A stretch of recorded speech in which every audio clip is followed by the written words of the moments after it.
One of those small market teams. Early on, they were a surprise in the baseball season, and then they hung in there until a month ago. The wheels fell off. They say they've been flat lately. Of course, all losing teams look that way. You wonder whether they'll rise up to try and get a trade. He'll pitch only 5 games, then not be eligible for the postseason. He'll never pitch in New York even. He never will. A lot of guys just say, have a good year. I said, Rick, have a good week. That's the best he can do. But with that sidearm delivery, even at 41 years of age, you see the numbers this year, and left-handers have not solved him, and that's obviously why Gene Michael has brought him in for these important 5 games, because the Brewers have a lot of left-hand hitters, and then when they go to Toronto, you'll have John Olerud and switch Roberto Alomar out, so he can get a couple of outs and be very valuable. However, the most important pitcher for the Yankees at the moment is Sterling Hitchcock, who fills in for the now injured Jack McDowell. No question, and Sterling Hitchcock taking the mound tonight. If you could crawl inside of his shoes and his mind and say you don't have to pitch the way you did against Toronto when he only walked 1, struck out 3, pitched a complete game. But if he just gives the Yankees another solid start, 7 innings, 2-3 runs with their hitters and Milwaukee's pitching staff, he's got to say, I've done my job. That should be enough to win the game. So it's the Yankees and the Milwaukee Brewers, the first of a 2-game series. The team's still waiting for Bernie Williams' arrival from San Juan, Puerto Rico. He missed his first plane and had to alter his plans. Yankees baseball coming up on MSG in a moment.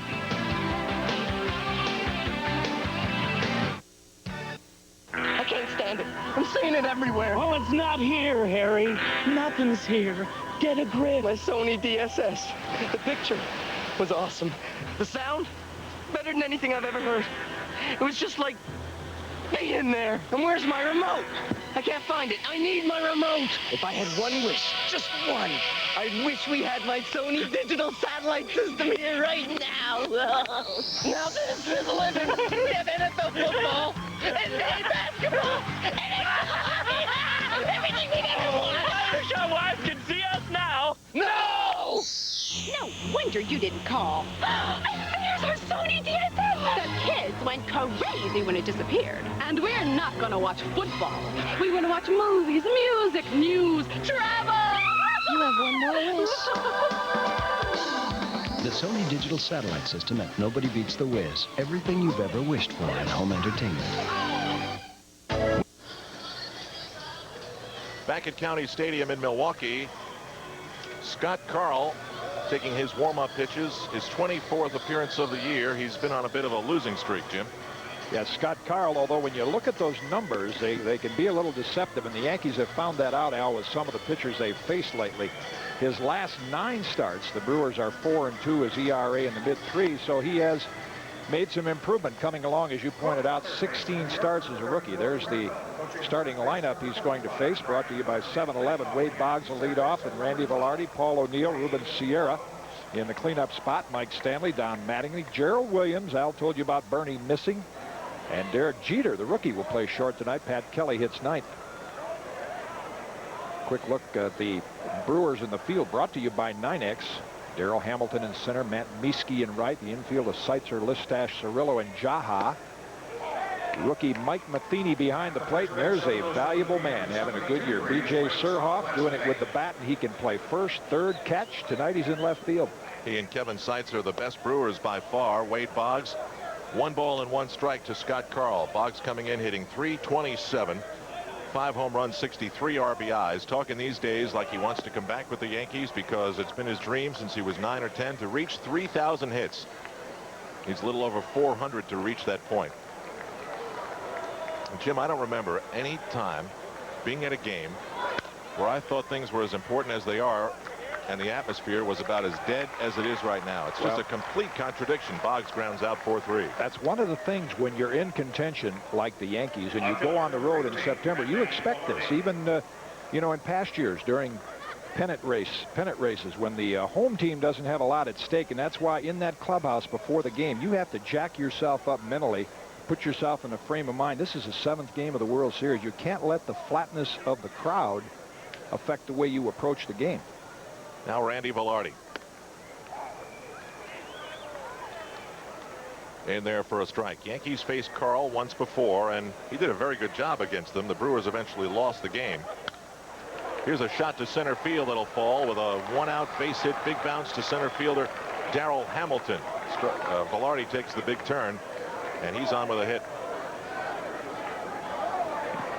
Well, as we've seen so often from Randy Velarde, the ability to take the ball the other way. See, you can almost see that ball hit up near the trademark. And a lot of times the hitter gets trapped into maybe trying to pull that ball and hit an easy grounder to short or third. Randy takes it the other way for a one-out base hit. That brings up Paul O'Neill. O'Neill has been really struggling. 4 for his last 29, hitting 138 over his last 9 games. O'Neill was standing near us when we were having our production meeting this afternoon, and I joked. And yeah, at that point we talk about Paul O'Neill's slump, just for his benefit, of course. It was a joke. And O'Neill picked right up on it and said, I think you're going to need a half-hour special to talk about that. But he's had an amazing ability, and when that average sneaks down around 300, he goes on a tear. And for Paul O'Neill and the Yankees, a tear of 5 games would be very timely. O'Neill sends it down the left field line. Surhoff is there on the edge of the track, 2 away. I mentioned Scott Karl's first performance against the Yankees. 7 innings, just 5 hits allowed. Yankees won it in extra innings, 3-1 back in July.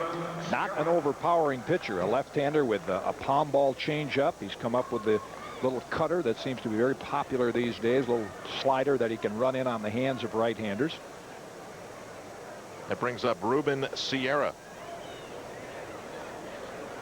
Ruben Sunday 0 for 3, snapping his 11-game hitting streak. Over that stretch of 11 games, 15 for 37, hitting 5 points better than .400.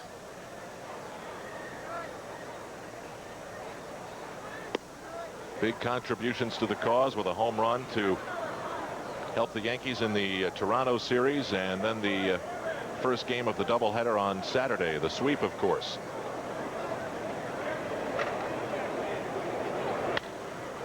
This is to right field. Matt Mieske is under it. And that does it for the Yankees. So Scott Karl allows 1 hit to Randy Velarde. The Yankees strand him after a half an inning in Milwaukee. Scoreless.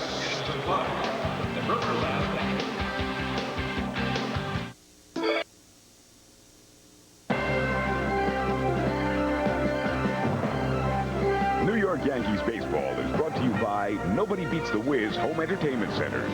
By Delta, the official airline of the New York Yankees and Madison Square Garden.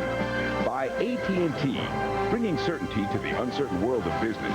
AT&T, for the life of your business. And by Pizza Hut, home of the stuffed crust pizza. Sterling Hitchcock takes to the mound. It's the Yankees and the Brewers. We move to the bottom half of the first inning with the sweat stains that go back all the way to Fort Lauderdale. There he is with a start he didn't expect.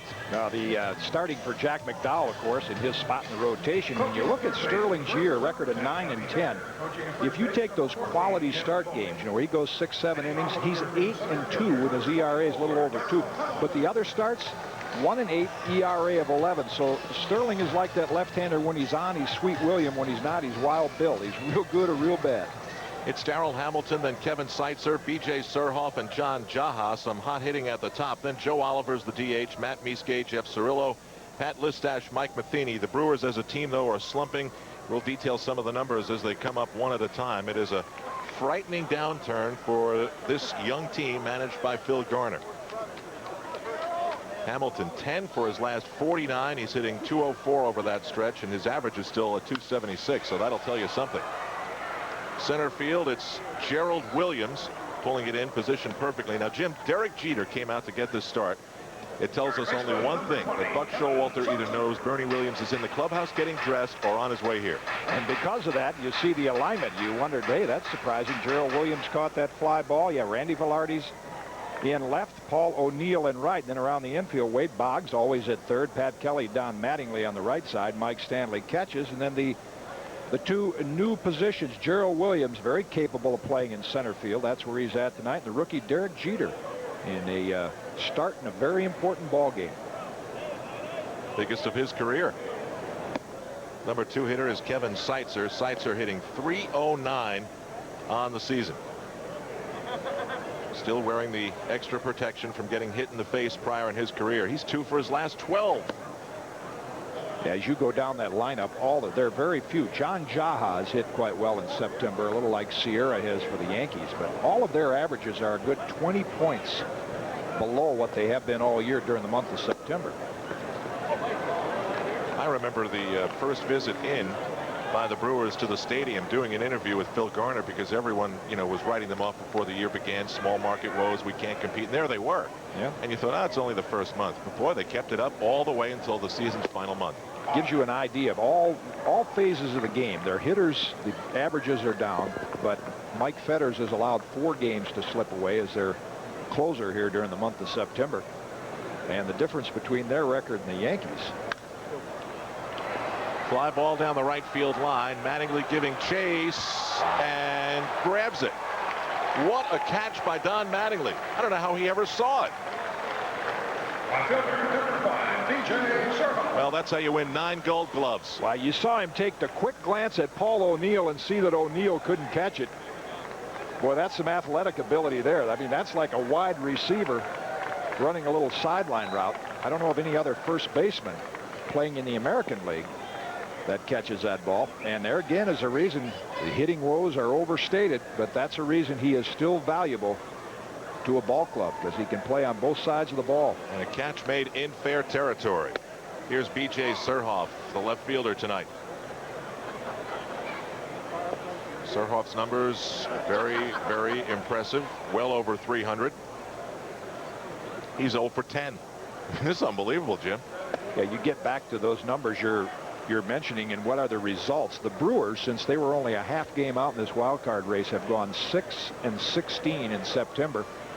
The Yankees, since the end of August, 21-7. Sends this pitch again out to Mattingly, flirting with the front row. He's got room and pulls it in. Very strong inning for Sterling, Hitchcock, and New York. 1 complete at County Stadium. The first of 5 games left for New York. Scoreless. Oh. At County Stadium in Milwaukee, Al Trautwig in for Dave Cohen, along with Jim Kaat. It's Mike Stanley to face rookie Scott Karl as we begin the second inning here. Stanley 3 for his last 25. Most of the Yankee bats, like Milwaukee's, ice cold, but with the pitching they've been getting lately, they were able to win 6 of 7 on the recent homestand. And when you play a team like Milwaukee, and we brought this up before, that is out of the pennant race, when you get a few runs early, that's huge, because they lose little interest. You take them out of the game early. They would really like, in Scott Karl's case, you know, crank up a good one. The Brewers would like to knock the Yankees off, but you get up on that team like that, 4 or 5 runs, makes that last part of the game a lot easier. Jim, Scott Karl's fastball not that speedy, mid-80s at best, and some people tell me without the changeup that he's got, he's not even in the major leagues. And of course, when you talk about the changeup, you talk about mostly a pitch that older pitchers learn. Obviously, in his case, maybe he got an early lesson from someone who said, if you don't learn this pitch, you may not be around longer. What makes it so tough to learn the changeup? Well, I think it's a trend now that pitchers are learning better earlier, really. I think, and you mentioned Scott Karl is like most of the rookie pitchers this year. 20% of the pitchers that have started in the major leagues have been rookies. And we saw the numbers on the pregame show that you showed, with Brad Radke leading the list. So rookies have had to advance faster. Well, Stanley's troubles continue. He was right on it timings wise, but missed the pitch. 1 away. And there you said he's not overpowering, but when you have the reputation of having a pretty good changeup, sometimes an 85-mile-an-hour fastball can look like 90, as it did right there to Mike Stanley on the inside corner. I think even in college and high school, young pitchers now, we don't see as many hard throwers, are learning, at least practicing the changeup, the split finger, off-speed pitches earlier.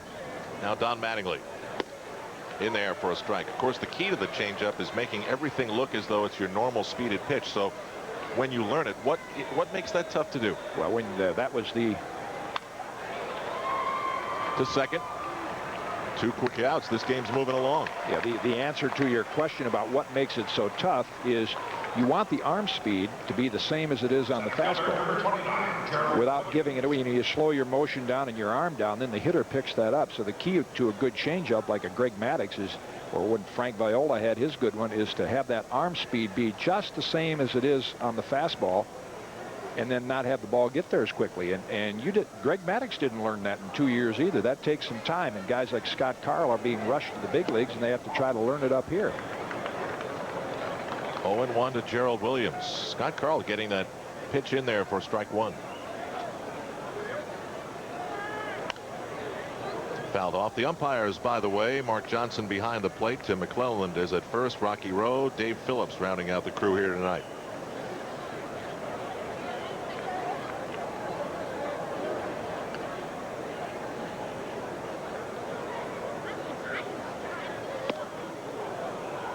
One and two. Big day for this franchise tomorrow. They will vote on whether there'll be a new stadium here. Watch Scott Carl's front foot give way a little bit. There has been a lot of discussion about the mound here at Milwaukee. I don't think they've put the money into that blue gumbo clay that the Yankees have on their mound, and that's been a big concern. Randy Johnson injured his shoulder after his start here, so did Mark Langston. And everyone around the league has talked about the mound in Milwaukee. I've talked to several pitching coaches about it, and they've said, well, the slope is okay, but where you dig in with your foot, because there's not enough clay there, it gets chewed up. And watch as the game goes on by the 6th, 7th inning how much tinkering around and filling in the pitchers will do out there. The 2-2 is low, so Carl goes full to Gerald Williams, getting the start in center field as the Yankees await the return of Bernie Williams. Bernie's going to have to behave a little sheepishly, I would think, when he shows up. I mean, he just missed the plane. Williams draws the 2-out walk. Shortstop number 2, Derek Jeter. And Derek Jeter will get an at-bat I'm sure he didn't expect to get. The reason Buck has done this is that when Bernie returns, he slides Gerald over to left and Randy Velarde into short. He doesn't lose any players that he would deem important to use on a night like this. So Derek Jeter basically being sacrificed in this situation. A couple of innings in the early part of the ball game. Jeter sends one toward the gap, deep to right field, going back, and it bounces off the wall. Matt Mieske can't play it. Hamilton sends it in. The Yankees are going to score a 2-out run. Well, how about that? Derek Jeter making the most of this chance. He gets a double that gives the Yankees a 1-0 lead.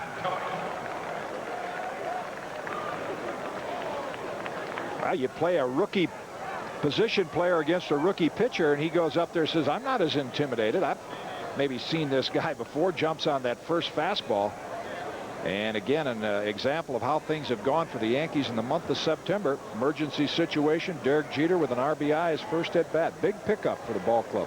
Tell you, Bernie's going to show up and Buck's going to say, yeah. sit down, Bernie. Things are working out just fine.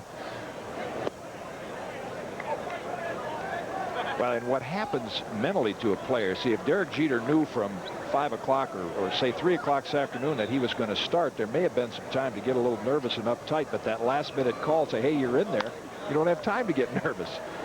Pat Kelly to the chest of Kevin Seitzer across the diamond in time. But with 2 outs, the Yankees get a run. Derek Jeter making Buck Showalter look like a genius. It's 1-0 New York as we head to the bottom of the 2nd inning in Wisconsin.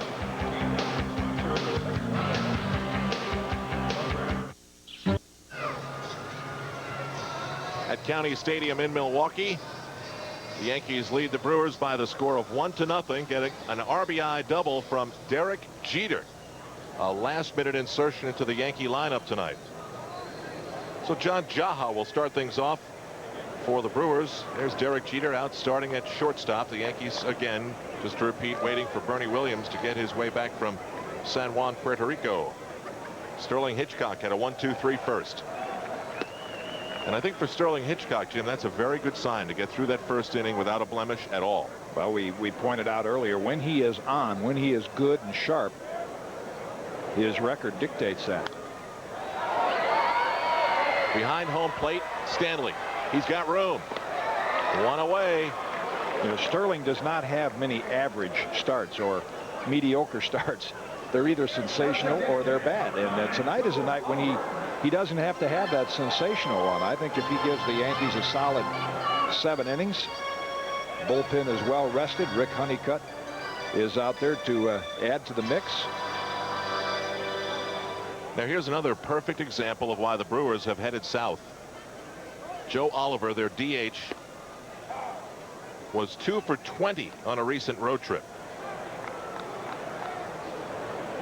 I mentioned this is a critical 24-hour period for the future of the Milwaukee Brewers. They'll vote tomorrow whether to pass a 1/10 of a cent tax on, I believe it's 5 counties in Milwaukee and the surrounding area, to build a new stadium adjacent to this one. Line shot. What a scoop by Don Mattingly. That's the second outstanding defensive play by Mattingly, and we're only in the second inning. And if you want to be optimistic and look ahead to postseason, as you see the great pick by Mattingly, and he can win the race to the bag easily. And again, this is how quickly this ball will get out to Mattingly. Real speed, and shows you those great hands and reactions. Well, if the Yankees do reach the postseason, yeah, that'll be a big factor, the way they play in the field, because they're the best defensive team of the 4. As great a year as Cleveland has had, and Boston is solid, but they have not been quite as steady in the field. Shot to center field. Gerald Williams got a good jump and grabs it. Back-to-back 1-2-3 innings for Sterling Hitchcock, and the Yankees carry their lead in a fast-moving game to the 3rd inning. This is MSG.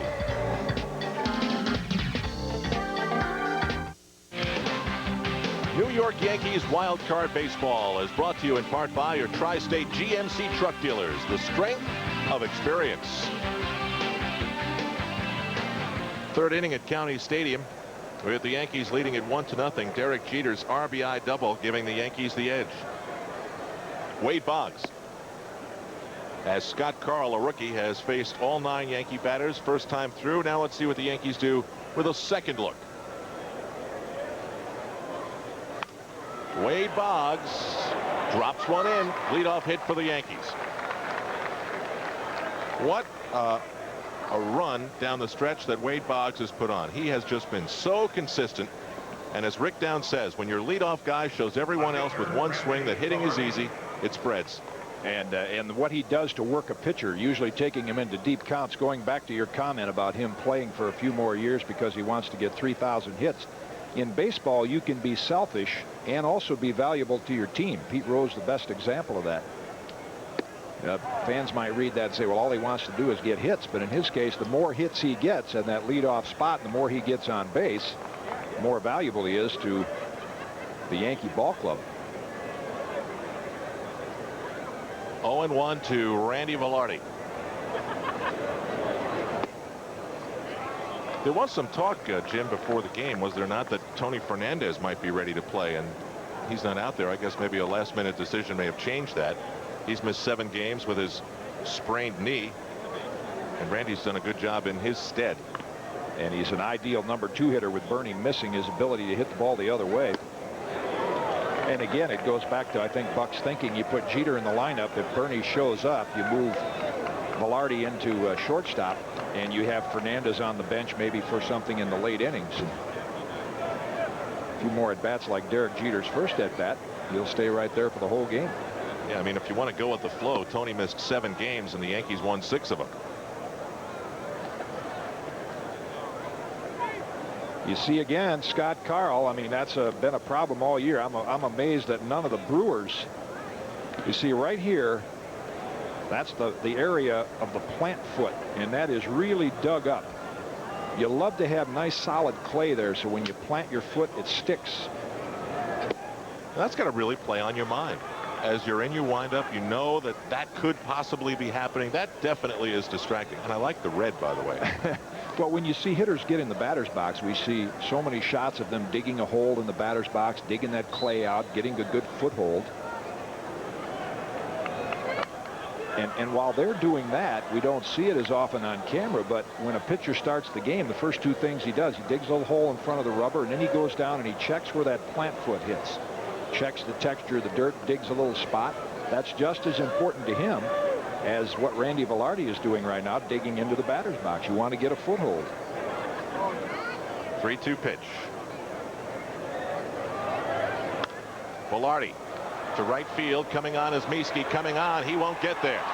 Boggs had to wait. Mieske misplays it. It goes all the way to the corner. Boggs on his bad hamstring gets a green light from Willie Randolph.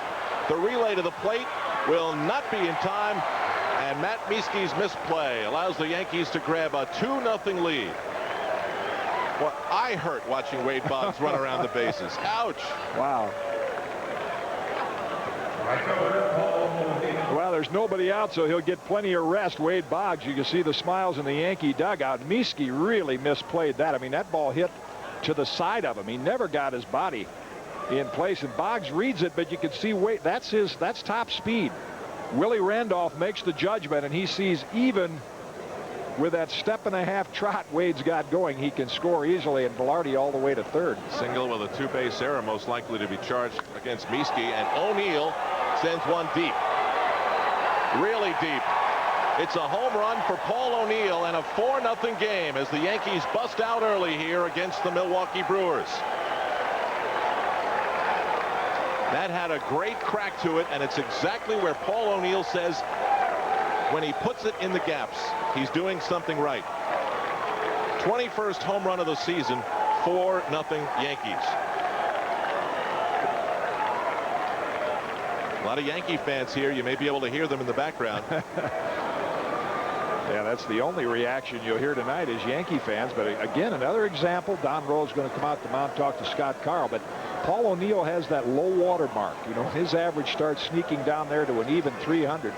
This is his zone, inside half of the plate. And as you mentioned, when he's hitting it in the gaps, that means his timing is perfect, and that well over the Brewer bullpen. And so important for Sterling Hitchcock and the Yankees. You get those 4 runs early, and you watch tonight, and you're going to see the Brewers now stuck back on their heels. September's been a long month for Phil Garner, 6-16. The Yankees have picked up 12 games on them in just the last 3.5 weeks. You know, it's tough to gauge baseball as an emotional sport, Jim. We've talked about that, but I would think that the Brewers coming in, and especially with the way the last couple of weeks have gone, and thinking that they were actually in a race for so long, that they'll come to the ballpark. There's Bernie. Hey. Ruben Sierra, hot shot to second. That'll be the first out of the inning. I would guess that the Brewers come to the ballpark now and think, well, if things go right, okay, we'll get excited. But if they get bopped early, that's when I think psychologically and emotionally you can just see them rolling over and falling away. No question. This team mentally for the last few weeks, I think when they saw the other ball clubs, and the Yankees the best example, they pick up Cohen, they pick up Sierra, they pick up Rick Honeycutt with 5 days to go. All the other teams make an acquisition, but the Brewers, because of the financial situation, they add nobody. They can't. And so when you're on that team and you say, well, our front office can't spend any money or won't spend any money, it affects the morale of the whole ball club. And talking to B.J. Surhoff and some of the veterans, they said, yeah, it's just our inexperience. We've had a lot of young kids have to play in this playoff pressure situation, not accustomed to it, not responding to it. You ready for this? Yeah. They're scoring Randy Velarde's hit a triple. Ooh, that's, well, that's the old, he didn't get leather on it. Oh, please. I've never liked that view of things. No, but that's what the view is. Scorers have always taken that view. If you don't get leather on it, they're going to score it a hit all the way. Mike Stanley sends one to right field, deep. Mieske back, stops on the track. A long fly ball out for Mike Stanley. Stanley making good contact, and the second pass through the order is looking like a very good sign for New York.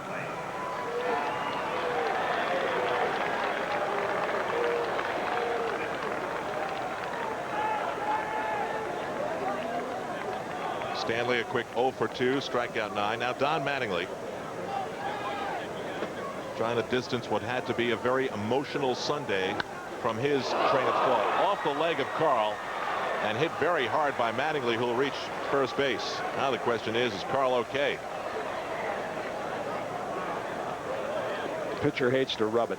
They don't want to go down and rub it. That looked like a shin burger. It looked like it caught him right on the shin. And Mattingly, you can see him watch the ball hit the bat. This ball is hit sharply. Looks like just above the ankle. And John Adams, the veteran Brewer trainer, out to check that. Yeah, the second passed through the batting order, as you mentioned, Al. Very successful, and what Buck could do right now with that 4-run lead, he's not so eager maybe if Bernie just gets off a plane and, you know, not ready to play. So you could sit him for a while. They're going to let Carl throw a couple of warm-up pitches, make sure he's all right. Well, definitely looks like Bernie's getting ready to come into the game. He's got the gloves on. Yeah. Players welcoming him back. Bernie had a long day. You know, the phone call to Buck to tell him that he missed the flight wasn't easy. And then instead of flying from San Juan to Chicago and getting a ride from traveling secretary Dave Zen, it's about 90 minutes. He went San Juan, New York, New York, Chicago, Chicago, Milwaukee. Ooh. Yikes. Well, that's a good reason why coming to the park right now, and the frame of mind he's in, it might be better to hold him out a couple of innings. But when you see Rick Down giving him a little scouting report on Scott Carl's stuff, looks like he's going in there. So Carl shakes off the shot to the shin. Actually would have been better off maybe had he slipped on the loose dirt and fell, because then the ball would have just bounced over him. Gone into center field. Manning Leon with the 2-out infield single. 0-2 to Gerald Williams. In on the belly. Carl wastes one inside, 1-2. Just to finish the thought, because of the way the game is going, we can't seem to get one story through, but if this stadium vote doesn't pass tomorrow, it is assumed by most that the Brewers are headed out of town. Gerald Williams strikes out, and Scott Carl finally pitches out of it, but the Yankees get 3 to go up 4-0. Paul O'Neill's home run part of it. Bernie Williams back in the lineup.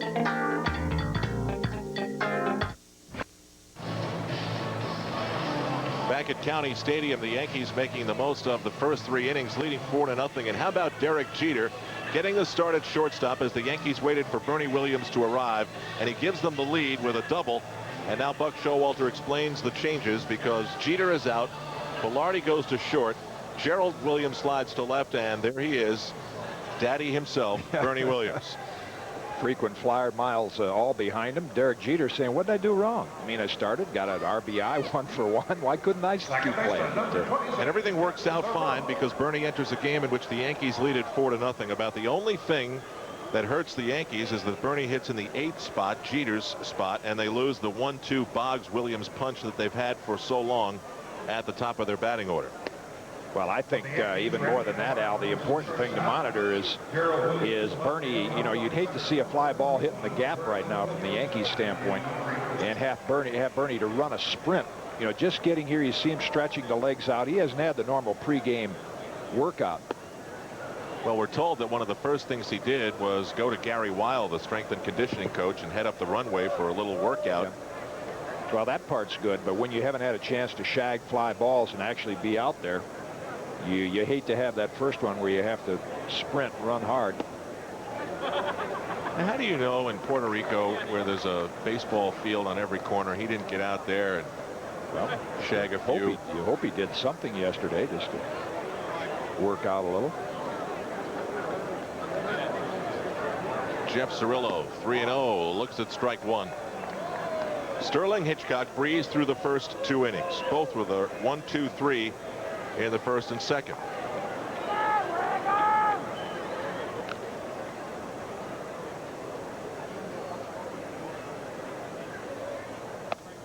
Cirillo draws a walk, and at this point he'll take anything. He is 4 for his last 40.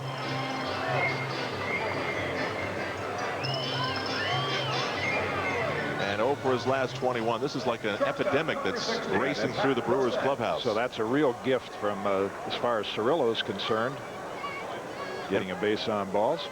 Here's Pat Listash, one-time Rookie of the Year, the average falling all the way down to 220.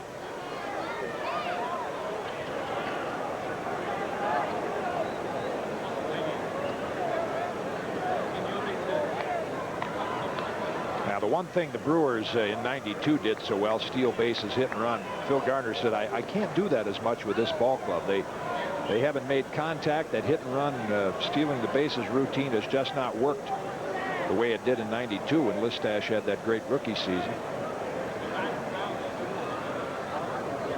We're going to start using those 4 words that no one wants to hear. Flash in the pan. Yeah.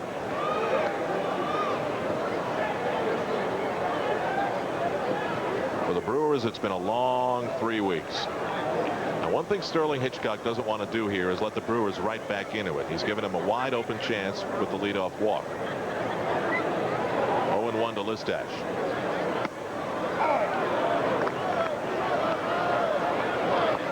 Listash 0 for 7 on the homestand. On a road trip before that, he was 7 for 26. On the homestand before that, he was 3 for 19. Yikes. And when you see numbers like that from a pitcher's standpoint, you go out there and try not to be too fine and hit the corners, but you say the way these guys are hitting, just challenge them with good stuff and make them put the ball in play. Well, Sterling Hitchcock with a good sign, striking out Listash, who looked pretty horrible swinging at that pitch. One away. Well, that's what Sterling had working the last game. He got ahead of hitters, and that expands the zone, and then you get slumping hitters like Pat Listash and a lot of the Brewers that'll chase pitches out of the strike zone. That brings up the ninth hitter, Mike Matheny. Matheny is 7 for his last 29. Almost picked off at first.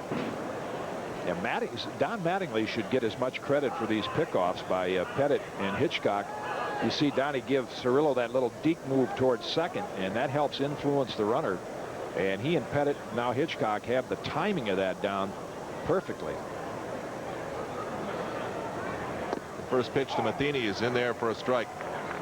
Jim, I don't know if you saw noted columnist Jim Dwyer's column in the Daily News this weekend. It was all about Mattingly. He tried to take a different take on things, and he said, Don, you know, I don't come to a lot of games, but one of the things I see is that when you're guarding a guy at first base, no matter what, when the pitcher throws over to you, you put the tag on no matter what. Fly ball right side, Mattingly's got to play. 2 away. He said, you know, you always put the tag on him, even if he's standing on the bag. So why do you do that? He said, I may get him out one day. He may just step off and I may get him out. You ever have that happen? No. How long you been doing it? 13 years. Right. How long you going to keep doing it? Vic Power was great, especially in the Jimmy Pearsall, Vic Power days, because Power would slam that tag onto a runner. And he'd figure eventually he's going to get tired of diving back in there. Now Darrell Hamilton, who flied to his own position first time up. This will be the second trip through the order for Sterling Hitchcock.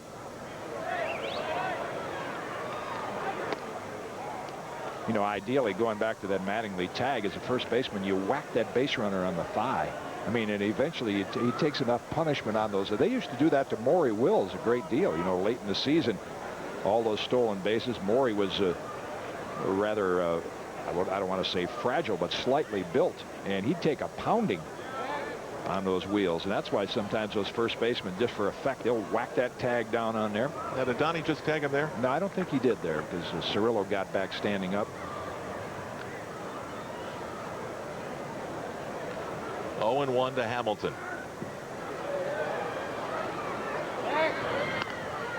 That, of course, is Buck's style. He really pays a lot of attention to the running game, regardless of the score. Always wants pitchers keeping that runner close.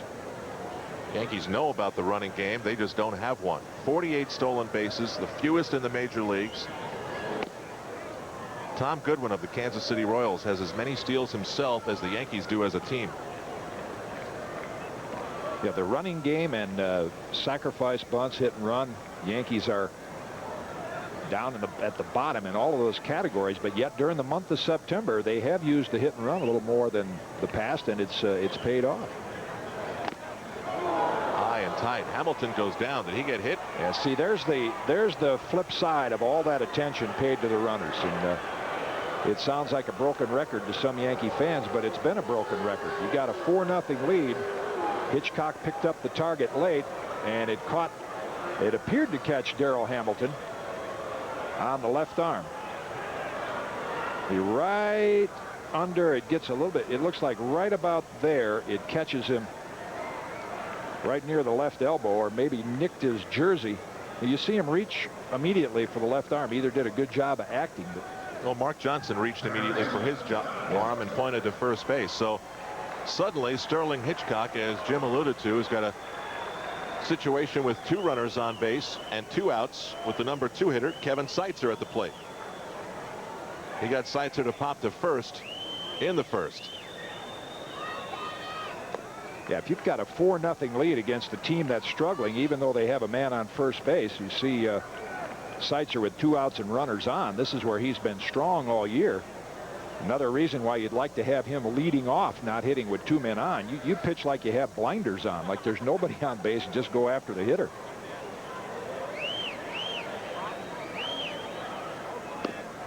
Way outside. You know, when Hitchcock gets into certain situations, he does try to be too fine. We've seen that so often, and then suddenly you've got runners on base, and then you're totally changing the way you're pitching. 2-0 with 2 outs and 2 on. Yankees up 4-0 with 6 hits. Now, when the name Jack McDowell comes up, usually Jack Morris. I was talking to Buck Showalter about this the other day, and he was saying how McDowell's a different breed. And I said, he reminds me a lot of Jack Morris. And what those two guys do is they pitch to the scoreboard. And that's sometimes when you see Sterling Hitchcock going through this right now, you say, I wonder if he really knows the score, the count, the situation. It's not a base stealing situation. You don't have to pay that much attention to him. The 2-1 pitch is sent down to the corner in right field. Paul O'Neill won't get there, and it bounces into the stands. It'll be a 1-run situation, ground rule double. And how about this? With 2 outs, the Brewers get a run. It's 4-1 Yankees. Well, the first hit for the Brewers, and the Yankees actually get a break. If that ball does not hop into the stands, Darrell Hamilton is going to score easily. And Seitzer, even though the Brewers have been slumping, his numbers with runners on and 2 out, clutch situations continue. There's that high bounce. If it hits off the wall, it's a 4-2 ball game. Tying run to the plate with 2 outs, and it's B.J. Surhoff. There's a man of a different breed. Well, it would have been his turn to pitch tonight.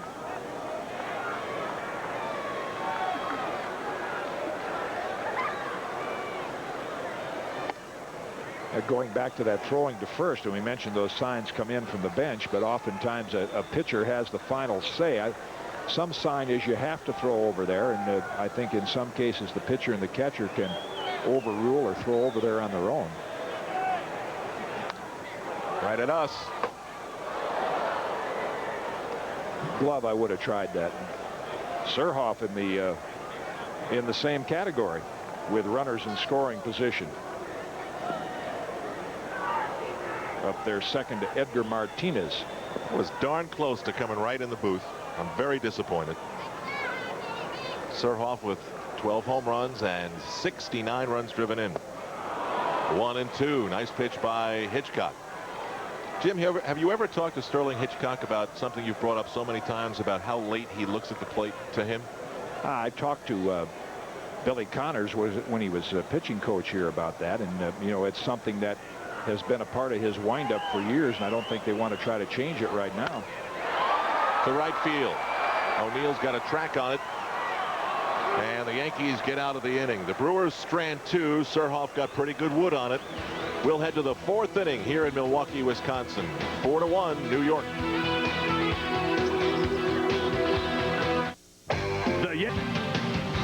New York Yankees baseball has been brought to you in part by your Tri-State Quality Ford dealers. See your Ford dealer and see for yourself. Well, welcome back to Quiet County Stadium.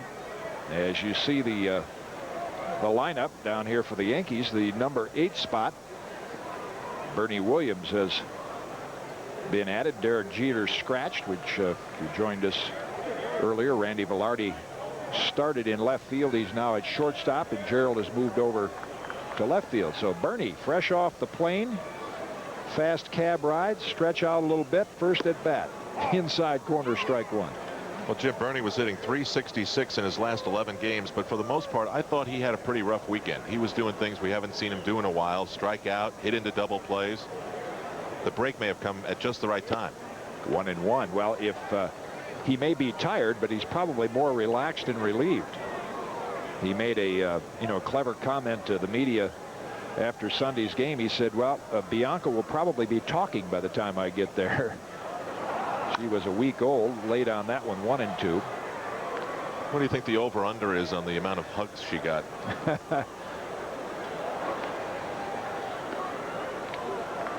Oh, they made the change. They Perfect. just got the last-minute change. So what do you think? They don't get that vote tomorrow. This team's out of here, right? I think so. I think so. And it looks like the Seattle vote. I think what it proves to ownership in Seattle, and I think they want to stay there, but you can't expect the taxpayers to put up new stadiums for you. You have to put most of it up yourself. That's low for a ball, 2-2. The word here in Milwaukee is that Milwaukee Brewers would put up like $90 million, and then they want the old 1/10 of 1%. But what they have going against them here is just no television market, not enough room to expand as a city like, say, a Charlotte, North Carolina. Hit well, straightaway center. Hamilton near the track should have room. And Bernie in his first at-bat flies out to center. So an area like Charlotte, North Carolina, which is the rumored city where Milwaukee could go. A lot of television possibilities, a lot of money, a lot of expansion down there. I doubt you're calling the team the Brewers in the Bible Belt. No, I don't think so. Pat Kelly grounded out to third in his first at-bat, shows bunt, and Jaha makes a nice effort, can't get it.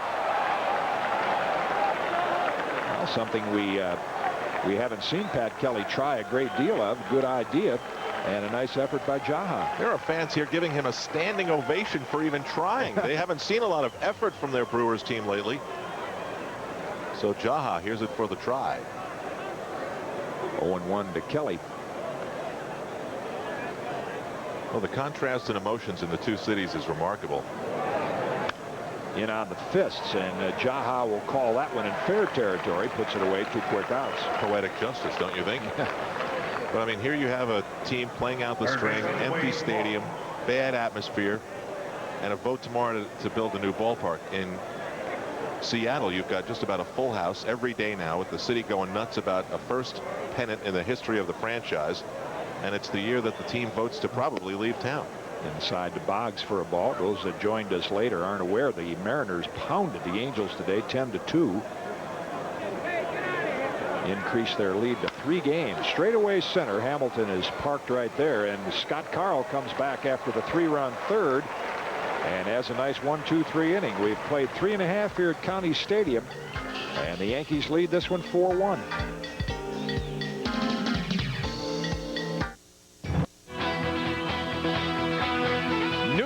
Yankees baseball is brought to you by Hoover, the #1 name in floor care. Nobody gets the dirt like Hoover. Nobody. We like Hoover so much we gave him a second shot there. By the way, this just a few moments ago out in the parking lot. These guys decided the tailgate was better than the game. This is one of the best tailgating ballparks in baseball. For baseball and football, like the old Minnesota park when it was outside baseball. Jaha takes ball 1 to lead off the bottom of the 4th. Ripped and just out of the reach of Velarde, and Jaha has a leadoff single here, the second of the game for the Brewers. And the second straight inning in which they've gotten a leadoff man on, and true to form, the leadoff walk in the last inning came across and was a run. Plenty of space still available, and think back to about a dozen years ago when this was an outstanding baseball city with Harvey's wall bangers, and they went to the World Series. That parking lot was full, and every 10 feet you could get a brat. You'd have been happy with that atmosphere. Well, I tell you, it's just not fair. You show up at this place 3, 4 in the afternoon, they're cooking the brats already. You just can't resist. You got to do it. John Wetland had 3 brats in about 5 minutes before the game tonight. Oliver and Mattingly again will make a great play. Unbelievable. This is the 3rd gem. Put an asterisk next to it on your scorecard. First it was going down the line, then it was a scoop on a hard shot, making it look easy. I mean, Mike Holmgren's going to be checking this out, say we could use, backup wide receiver here in Wisconsin. Yeah, that'd be good for his back. But those are 3 plays, and that's not a stretch. There are not a lot of first basemen that make any of those 3 plays that he has made tonight. Of course, the Packers don't play any more games here at County Stadium. They're all played at Lambeau Field. Matt Miske, who misplayed Randy Velarde's single. It actually scored a triple That helped the Yankees score a pair. That's lowered away for a ball. Again, the stadium issue here. This city has reached a point where you hate to say goodbye for all the history they've had going back to the Milwaukee Braves in the late 50s, but yeah, this city soon will become North Chicago, and there just is not a lot of area for expansion.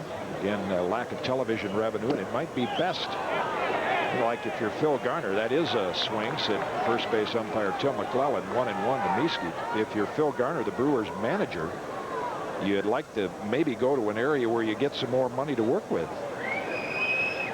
You see Mieske commit on that pitch. If the Brewers stay here, they're going to be limited again to a very small payroll, and unlike other clubs in September where they add players, they won't be able to do it. Inside corner, 1-2.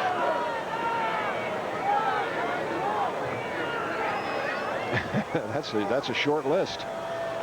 Matt Mieske over the last 10 days at 286 is the hottest Brewer. That tells you how some of their batting averages have plummeted.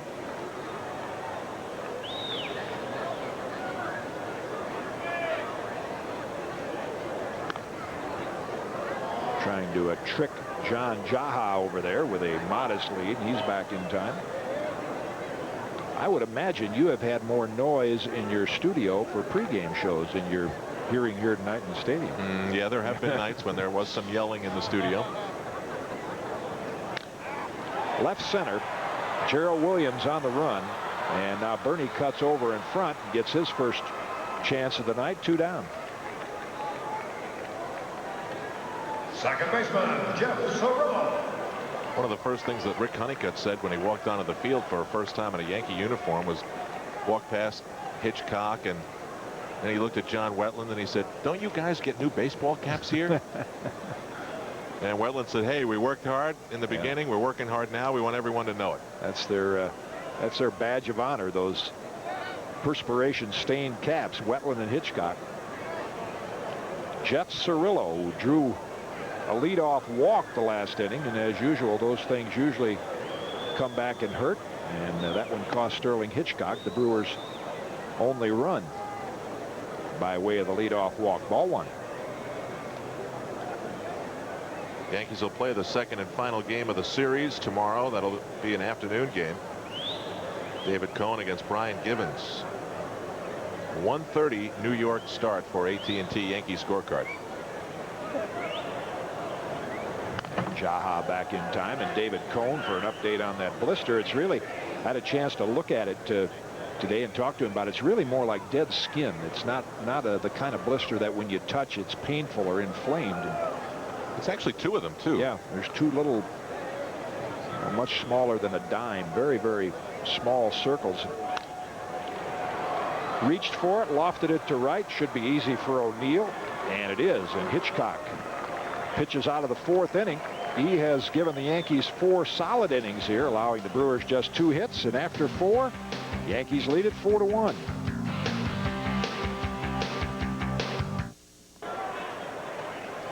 Back at County Stadium with a small crowd, short 2-game series. Reminder that Big Time Boxing returns to the Mecca Friday, December 15th. Oscar De La Hoya versus Jesse James Leija.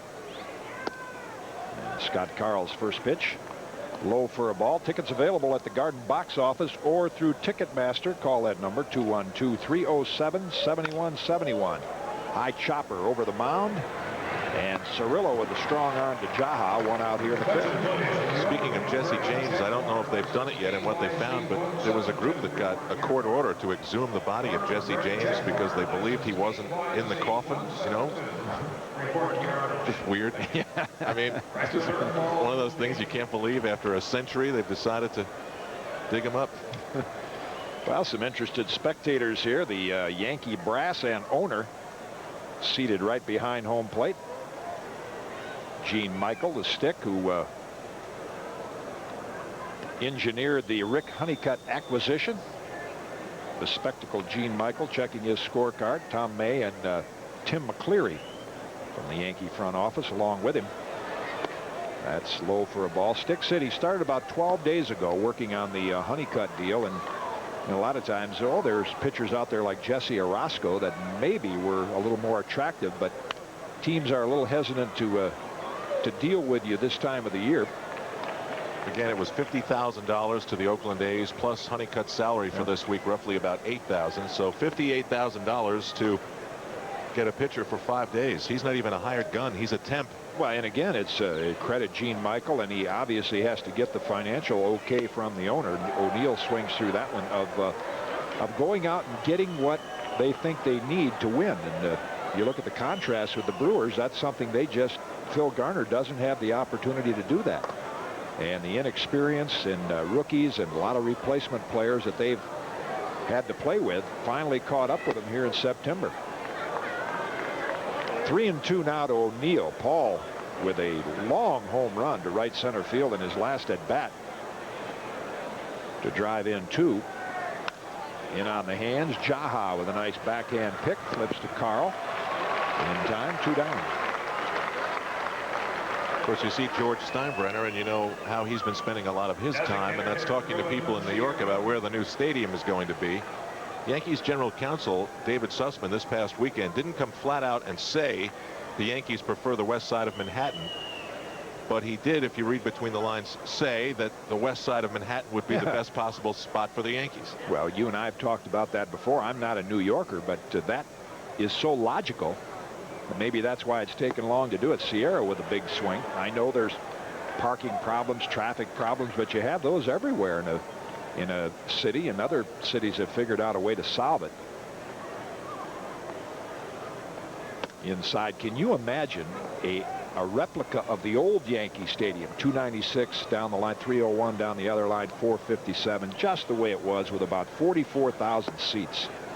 I'll tell you, Jim, I don't think that's the direction they're headed. No. I mean, I think Yankee fans would love it to be as memorable in terms of the old stadium as possible, but they're talking about building it on a 10-story garage, and they want a retractable roof and all the suites. I think the Yankees are looking towards something more like a Sky Dome. High hopper towards second, and Scott Carl settled down. That's another nice 1-2-3 inning. And 4.5 here. We're halfway home at County Stadium. Sterling Hitchcock and the Yankees up by 3.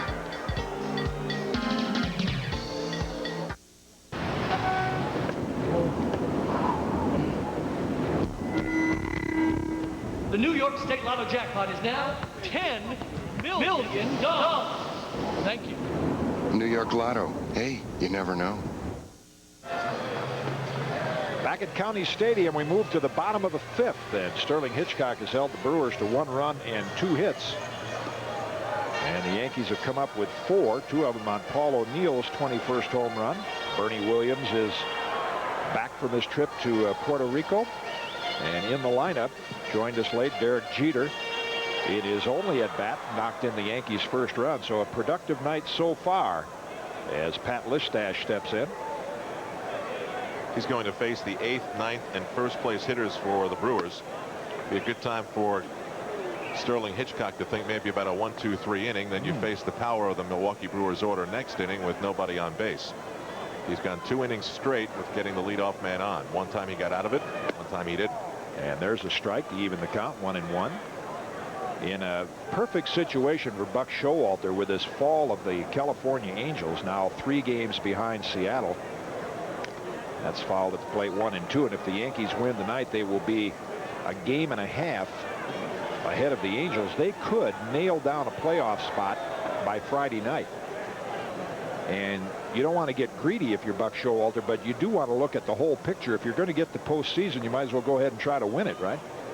And again, Listash reaches. He has really chased some pitches with Hitchcock ahead in the count. So if you clinch it on Friday, clinch the wild card spot, earn it, whatever term you want to use, you don't use McDowell obviously on Saturday, and you don't have to come back with David Cohen on Sunday. So now Cohen starts game 1 of the division playoff, and if McDowell during that extra 4 or 5 days, if that back heals a little bit, the muscle under the scapula, you could use him in game 2. So that's a perfect situation for the Yankees. Got him again. Boy, tough times for Pat Listash. He struck out both times. Last time, low in the dirt, Hitchcock gave him the same exact pitch. Yep. And got him again. Well, and when guys hit down in the bottom of the lineup, that's what you can do. You know, good hitters, you have to move the ball around. One time you get them out inside, next time you have to might go outside. But when a guy is struggling and he does that, you keep on pounding that same pattern until he shows you he's going to come out of it. Of course, Jim, the other thing the Yankees are keeping an eye on is the lead that the Mariners have over the Angels. They've just sailed right by California. It's a 3-game lead. And if it becomes so easy for Seattle, they won't have to use Randy Johnson this weekend, which means he as well would be available for game 1. And the way he's pitching lately, that's a big plus for them. 2-0 now to Matheny. It'll be interesting to see who Lou Piniella sends to the mound tomorrow in the final game of their 2-game series. Fouled out of play, 2-1, because with that 3-game cushion, you know, Piniella can look at that and say, if I win one more game, there's a pretty good chance I'll win the division. So he could push Johnson back a day, pitch him Thursday in Seattle, or in Texas rather, and then he would be ready for game 1.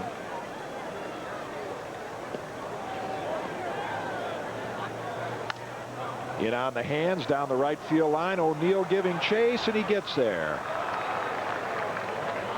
So just the opposite for Sterling Hitchcock and Scott Carl. A lot of the Yankee outs when they're at the plate have been ground outs.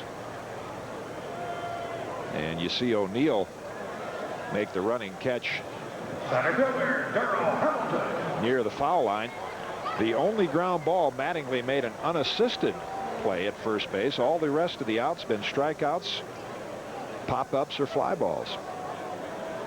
Jim, one streak is continuing in this game. We have not seen the Yankees need an assist to get an out. Everything's either been a fly ball or an unassisted ground ball to first base. You might remember about a month ago the Yankees played in a game. It was only the 5th all time. September 10th against Cleveland. That pitch to Darrell Hamilton in for a strike. Just missed the outside corner. 1-1.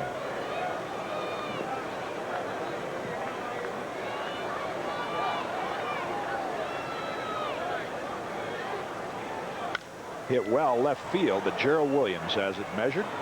And Sterling Hitchcock with a nice 1-2-3 inning is putting back-to-back solid starts together at a very important time for the Yankees. We've played 5 here in Milwaukee. The Yankees lead at 4-1. Now to catch you up on all of the sports activities, let's go to Bob Page at the MSG Sports Desk. Thank you, Jim Heigen, everybody. In case you're just tuning in, the Angels' amazing slide continuing. They were annihilated, humiliated at Seattle this afternoon, 10-2. The Angels now in danger of falling a game and a half back of the Yankees in the wild card race. What a finish Jay Buhner is putting on. The ex-Yankee making a run at American League Most Valuable Player honors. This was his 38th home run of the season. It came today off Mike James in the 5th inning, made it 6-1 as the M's win their 7th straight. If they win tomorrow over the Angels, they clinch at least a tie for the West title. At SUNY Purchase today, the Knicks opened a minicamp for rookies, free agents, and select young veteran players. Under Don Nelson, the atmosphere noticeably different already.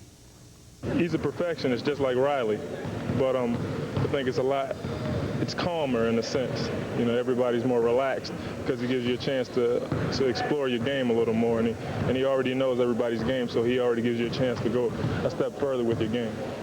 Much more of the Knicks in our full half-hour edition of the Sports Desk right after the Yankee postseason report. Back at County Stadium in Milwaukee, Yankees carrying a 4-1 lead into the 6th inning. Mike Stanley leads it off against rookie starter Scott Carl, who has allowed 6 Yankee hits and 4 Yankee runs. But he's coming off a 1-2-3 inning. 2 of them in a row now for him. High to left center field. Hamilton, 1 out. Well, the Yankees making a last-minute, and I mean last-minute deal to bring 41-year-old Rick Honeycutt over from the Oakland A's. They're talking to Steve Howe. Of course, Howe knows the acquisition of Honeycutt for the next 5 games means he sees a lot less notable September acquisitions for the Yankees. See Tanana in 93 and Dave Kingman in 77. The Ramos acquisition, very important. Ramos was a starting pitcher most of his career, joined the Yankees, became a outstanding reliever, and Sal the Barber back in 1958.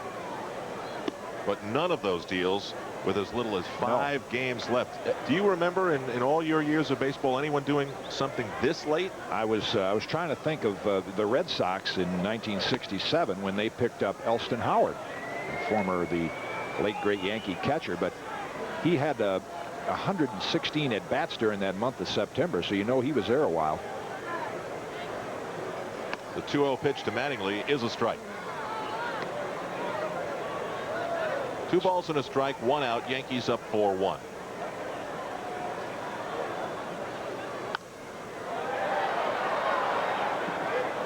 Another foul ball into lots of empty seats. So it comes down to the last day, and Rick Honeycutt's on the mound, and he gets the last out.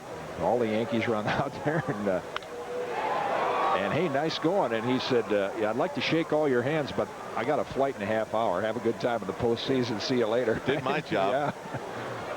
And then when they have the postseason share and they cut up the postseason shares, I mean, what do you give a guy who's been here 5 days but got 2 key outs for you? But that is this bizarre situation in Major League Baseball right now with the wild card. All the trade activity it created back in August with David Cohen, and even the Royals went out and they got rid of a lot of their young players, made some changes there. They were able to unload. Minnesota unloaded a lot of players, so it is another example how it has spurred more trade activity in the last couple months. Mattingly hits this ball well toward the gap. It's going to fall and go all the way to the wall. So Don Mattingly, with career double number 440, is in scoring position with 1 out. I'll tell you what, Donnie looks like he's going to try and go out with a bang. Well, his answer to you, again, the leg kick, I think has helped him generate a lot more power.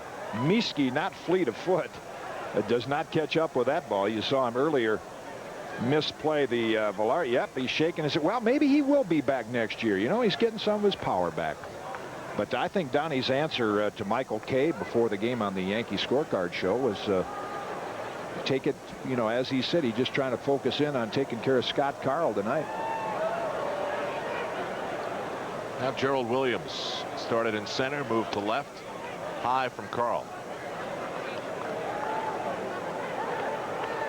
Gerald has walked and struck out. Yankees have their 5th run, 1 single away from home plate. High to short right center field. Mattingly shows tag, but he won't go. Much too shallow as Miski grabs it.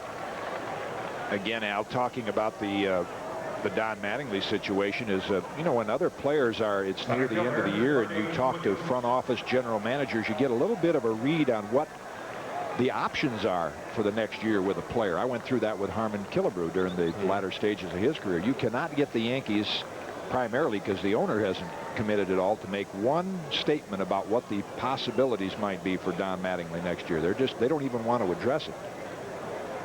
And I think that's been a major failing in how they've handled his situation all season long. Yeah, I enjoyed those days when you were closer to the owner and the general manager. And in September, I could go up to Whitey Herzog and say, what do you think? Any use for me here next year, or got plans? And they'd sit down and say, well, this is what we might do. So at the end of the season, if you got a chance, to go elsewhere, why do this now? Not putting every player's situation in Mattingly's, but in Donnie's situation, but a lot of times general managers and ownership were able to be more open with their player and talk about the possibility. They might discuss with him, would you like to come back as a part-time player? If not, that cuts out one of the options right there.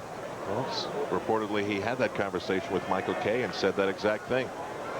Much less money, much different role. Now Michael Kay says, the Yankees did their part just by giving him his paycheck every 2 weeks and beyond that, and that's true. However, this is a very unique situation. In the history of this team, demands that each era has a certain type of player. Well, he's filled the role for this era. 12 years. He's only the 10th captain the franchise has ever had. This one had to be treated differently just for that reason. Well, it should be, but I think players are accustomed to that, and the money now has made it even more reason why organizations don't feel they owe As Michael Kay said, and you just mentioned, they have paid him the X million dollars a year. So it's not that they owe him, but it would be a classy gesture if they did handle it that way. Exactly.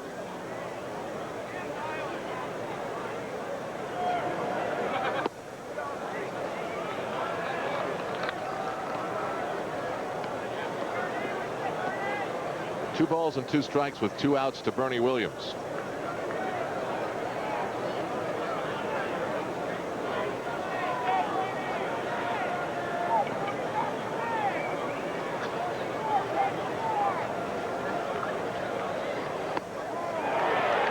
Bernie Williams looks at strike 3, and Scott Carl strands Don Mattingly at second base.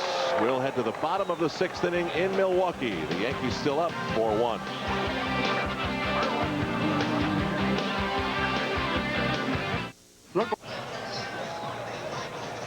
Yankees 4, Milwaukee Brewers 1. First of 2 games here in Milwaukee, then the final 3 games of the season in Toronto this weekend. Scott Carl allowing the Yankees their 4 runs. Another rookie, and the Yankees have seen a lot of them lately. And you see the ERA leaders not too far behind Chad Ogier and Andy Pettit. Mentioned that start of the game, that his last 9 starts have been quite solid. If Matt Mieske does not misplay that ball out there into a triple, he'd probably have a 2-1 or a 3-1 game. So mentioned last inning, a 1-2-3 inning by Sterling Hitchcock would be a nice move. Now he can face the power part of the Brewers order with no one on base, and Kevin Seitzer takes a first pitch and grounds out 6-3, 1 away. And that is the first assist by the Yankees in the game. So the streak is broken. Jim, this Yankee Stadium deal obviously touches a raw nerve here or there for many people in New York. You've got borough pride and the people who believe in tradition. Obviously, we're not doing talk radio here, but the bottom line is that the Bronx has basically played out its hand. New York City came up with what they thought was the best possible plan for the Bronx, and the Yankees rejected it. So at this point, it's just a matter of facing the reality that Yankee Stadium is just not going to be the home of the Yankees after the year 2002. Yeah, I assume when you talk West Side, you're talking the choice between there and New Jersey. I think all the plans have been on the table for what could happen in the Bronx, and that does not appear to be something that is going to happen. So I think the next 2 options are out of the city of New York or the West Side, and of those 2, certainly I would think the West Side would be the better option for Yankee fans. I agree. 3 balls and no strikes to B.J. Surhoff. Thought about that in Cleveland when you saw the fans leaving from the right field stands right into the parking garage, and that could happen if you could do something like that in the Bronx. But obviously that is not a plan that's going to happen. People in Jersey would love the ferries that would come over from big parking lots on the far side by some of those abandoned piers. You'd have the path. You'd have the Long Island Railroad, the subways. Hard shot deep to right. This is gone. Sterling Hitchcock on a 3-1 pitch. Groove 1 for B.J. Surhoff. 13th home run of the season, and it's a 4-2 ball game.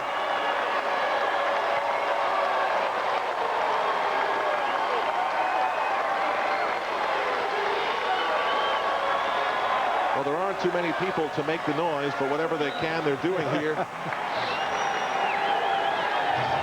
The maniac. The maniac, yeah. Well, that's not as much of a mistake by Sterling Hitchcock as the leadoff walk to Cirillo in the 3rd. I mean, you got a 3-1 count with a 3-run lead. Fire it in there and see what he can do, and that's what he did. So again, solo home runs will, in the long run, not do as much damage as those base on balls. Now a shot down to first. Mattingly shuffles to Hitchcock, 2 away.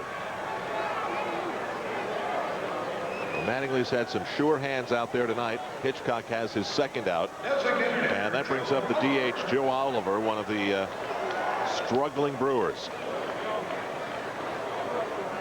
Yeah, some of the, and you can look for a lot of excuses when things have gone south, and it was just, many say coincidental. Some say it had an effect, but the Brewers had a union meeting about 3.5 weeks ago, and the replacement player situation came up.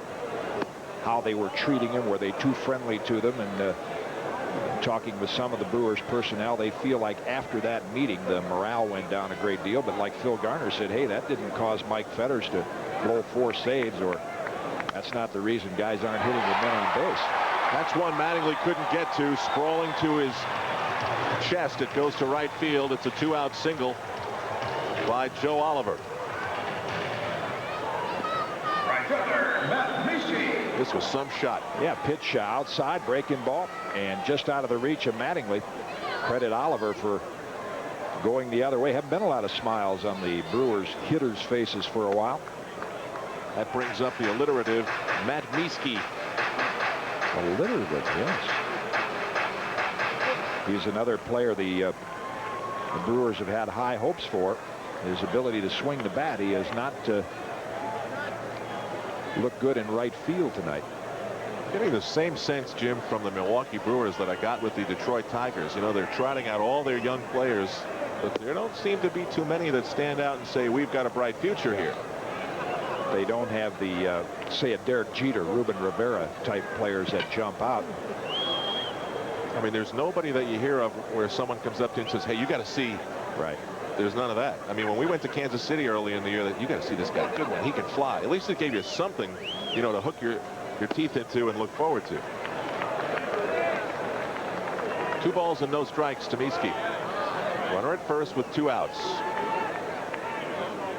Prior experience says Hitchcock should focus on the batter. It is a beautiful, cool night here. Temperature in the mid-60s. It was a gorgeous, clear 70-degree day here in Wisconsin.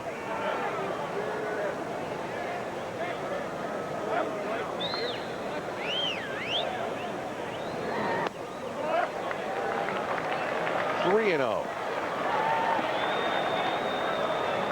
Again, you look at Sterling's motion, and that's characteristic. Just a little glance at the ground, and every now and then, we've seen it a couple times tonight, he just loses command of his pitches for a hitter or two. Hard shot. Wade Boggs was frozen at third. 2 runners on with 2 out, and 2 very hard hit ground balls by the Milwaukee Brewers. First Joe Oliver, now Matt Misty. And Nardi Contreras makes the slow walk from the Yankee dugout. Well, the 4-1 game, the Yankees saw what happened Sunday against the Tigers, and Buck has shown a great deal of faith in the young starters, Hitchcock and Pettit. But it's getting to that stage now where you play every game as if it's the last game of the season. Mariano Rivera begins to loosen, and I'm sure Nardi trying to just, you know, settle him down, buy a little time. Nothing wrong, you know, the pitch to Surhoff, 3-1 fastball, boom. Now Misty, 3-0, he gets the green light. So the solution's pretty simple. When Sterling gets ahead of hitters, he gets them out. And this inning, he's fallen behind. By the way, you know, the immediate reaction might be, having watched Sunday's Yankee game and the game explode in Steve Howe's face, that the Yankees acquire Rick Honeycutt the next day as a knee-jerk reaction to that. But it doesn't appear that that was the case at all. As Gene Michaels says, he's been working on this for 12 days, and that deal was happening no matter what happened on Sunday. Yeah, I think they've seen over a period of time that, and Tony Cloninger has said this during the year, that Steve's stuff appears to be okay, but he just hasn't had command of it the way he has in other years. So that brings up Jeff Cirillo. Back-to-back hits now off of Sterling Hitchcock. He's becoming slightly undone here in the bottom of the 6th inning. 5 Brewers hits. They've got 2 runs to show for it.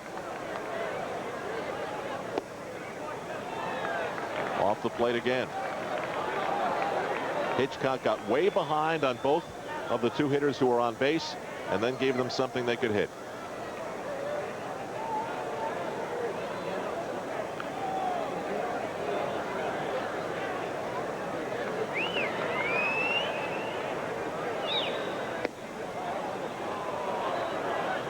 One and one. From the who's not category, we have the frightening numbers of Ray Durham and Rich Becker, who provide a sandwich around Jeff Cirillo's snappy 0-45. 1 for 22.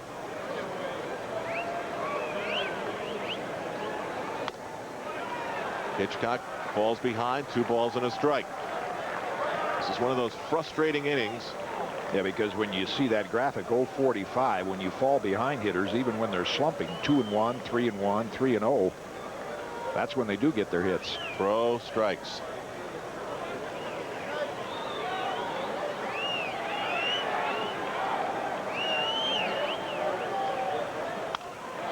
Shot to short. Backhanded beautifully. Velarde the long throw in time. What a play by Randy Velarde. That ball was hit hard enough that he had a chance, and from deep in the hole he rifled it across to Don Mattingly chest high. So Sterling Hitchcock strands them both for 2 Yankees.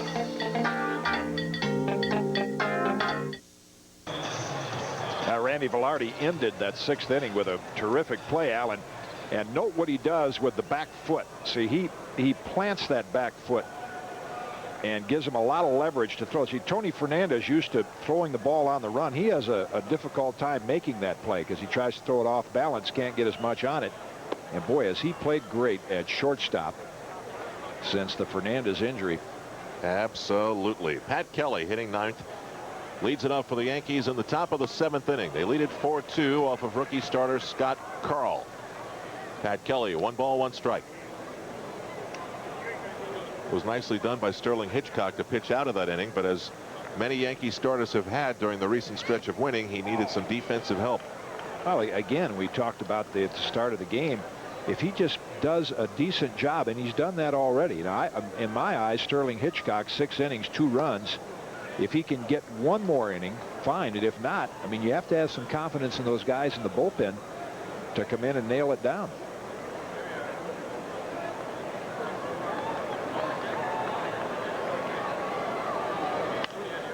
You know, there are those that say, wow, you know, what's this stuff about 6 innings? You've done your job. But that's the way the game is played today. Now, from David Cohen and Jack McDowell, you anticipate 8 innings or possibly 9. But to constantly expect that Pettit and Hitchcock are going to do that, that's asking an awful lot of pitchers under 25. Yankees haven't had a pair like this in a long time. So I think you bring your bullpen in a little earlier with starters like that.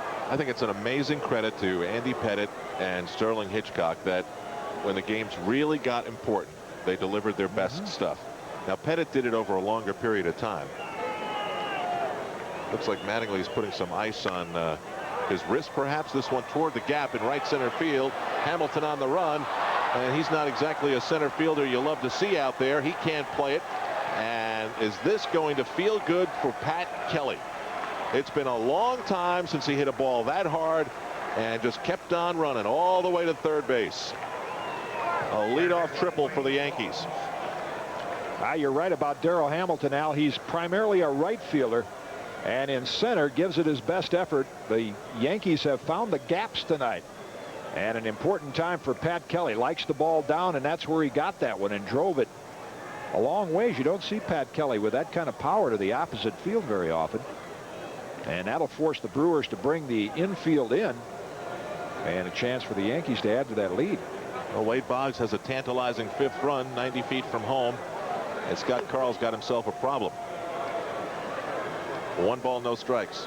Now, Jim, I thought I saw this live. Watch him blow a bubble right as he dives. See, unbelievable. He's in mid-flight. He's blowing a bubblegum bubble. That's a relaxed player. Unbelievable. Darryl Hamilton, 2 skills at once. You know the old line, you can't chew gum and walk at the same time. He can chew gum, blow bubbles, and try to catch fly balls at the same time. Kelly's at third with nobody out.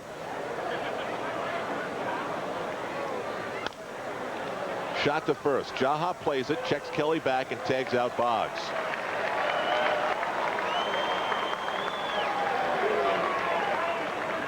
We go back to Sunday for a moment. Buck Showalter being called, or actually calling for, looking for Sparky. Sparky didn't see him. Then Alan Trammell told him that Buck was waiting, and Sparky came running across to talk to Buck at the end of the game. And that's what Sparky conveyed to everyone. They, being the Yankees, are going to win that wild card. They're going to get in. I wouldn't tell Buck that because he's going to worry every day anyway, as Sparky knows himself from worrying through seasons like the 1987 season till the last day. I think most baseball fans feel when they look at the talent and the experience of the Yankee team, they, even though it's not done till you finally clinch it, but I think everyone expects this team to perform well enough this week to nail down that spot. 1-0 to Randy Velarde with 1 out.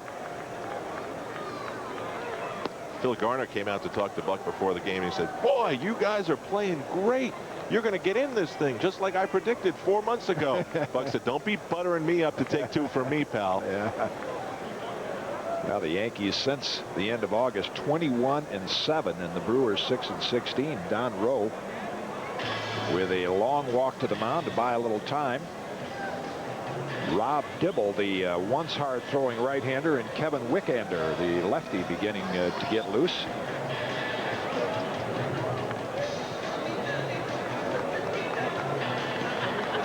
Just buying a little time, as Phil Garner said, and you know, he's appreciative of the history they've had here in Milwaukee with their stadium vote coming up tomorrow. But you know what it does to a manager when you stay in a small market. There's no more revenue. You can't increase your payroll, and he's looking for the effort to win like the Yankees get by being able to get some players. Right now, he's had to send out a lot of rookies, a lot of inexperience, some replacement players, and I think for what he had to work with, they got an awful lot of mileage out of that team up until the 1st of September. Well, if you have a manager of the year conversation, he's got to be part of it. 2 balls, no strikes. The conference on the mound is done.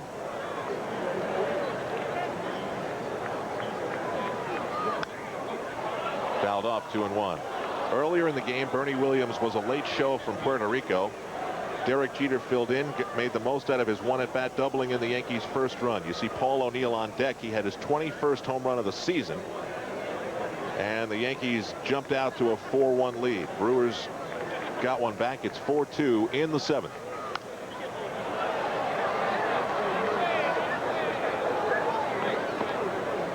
Kind of interesting here, Al. You see Pat Listash, the shortstop, how he's playing Velarde to pull. Most teams, and because Randy hits the ball the other way so well, most teams shade him the opposite direction. He really has a big hole up the middle. Carl way outside, 3 balls and 2 strikes. Yeah, the infield is right on the fringe of the grass.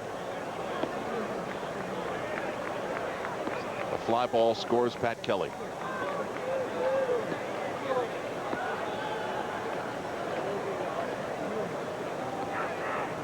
Starting to smell those brats again, Jim. The wind has changed direction. You can hear him cooking on a night like tonight. Another foul ball. He was right on that one, fouling it straight back. Well, one of the reasons now when I see the pitching pattern that Listash, and he's conversing with Kevin Seitzer after every pitch, it looks like Carl is really trying to pound that ball in on Velarde, and if they walk him, they'll go ahead and bring probably Wickander in to face O'Neill. So it's they're going to make him hit a perfect pitch or walk him. Another 3-2. Another foul ball. A long at bat for Randy Velarde.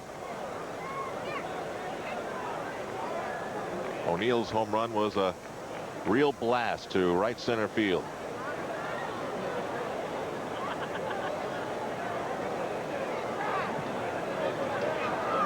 Lost him. Scott Carl, the body language told the story. That is not what he wanted to do. And that brings up a man who blasted one of his pitches for a home run back in the 3rd inning, Paul O'Neill.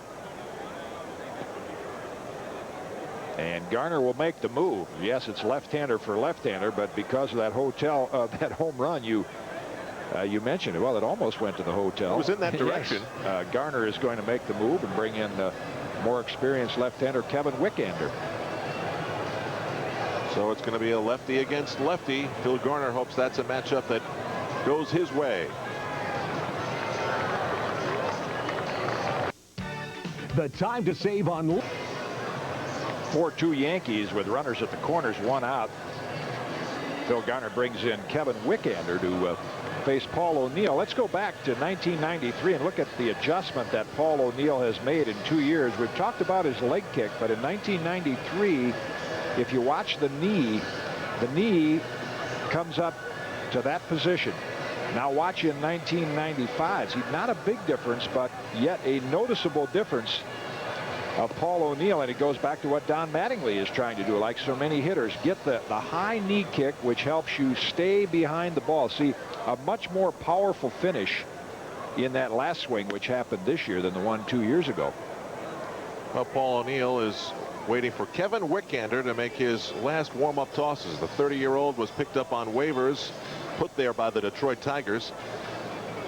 In limited duty with Milwaukee, he has faced 6 inherited runners. None have scored. Here's the crunch by Paul O'Neill back in the 3rd inning. It gave the Yankees a 4-0 lead.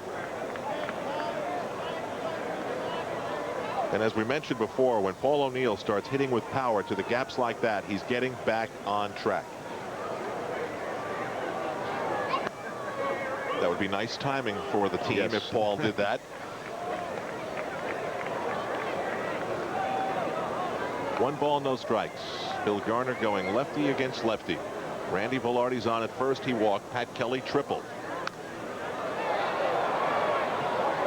And you can bet the one thing Paul O'Neill is trying to do right in this at bat, he tried it with that swing, is to get something he can lift. You know his double play numbers, and he wants to get something thigh high that he knows he can lift to the outfield and at least get 1 run home and stay away from the ground ball. Still leading the league with 25 GIDPs.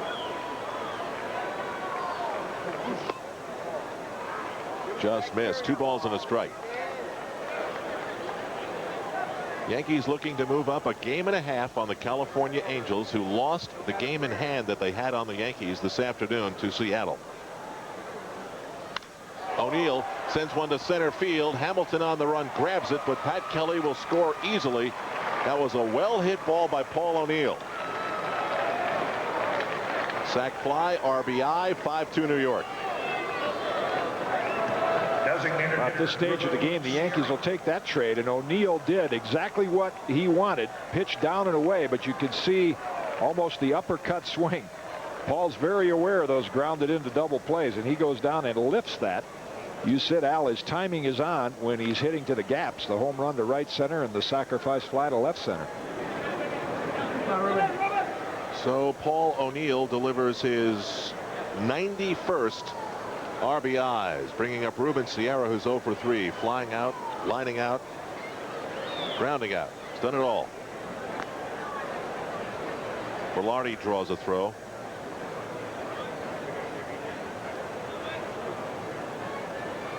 Oh, absolutely, Jim. Feel free to add on those home run RBIs if you want. That's right. I forgot the 2 RBIs earlier in the game. It's 93 RBIs now for O'Neill. Now we're seeing a lot of hitters accomplish some things that are difficult to do in a 162 game season, and to get 100 RBIs in 144 games.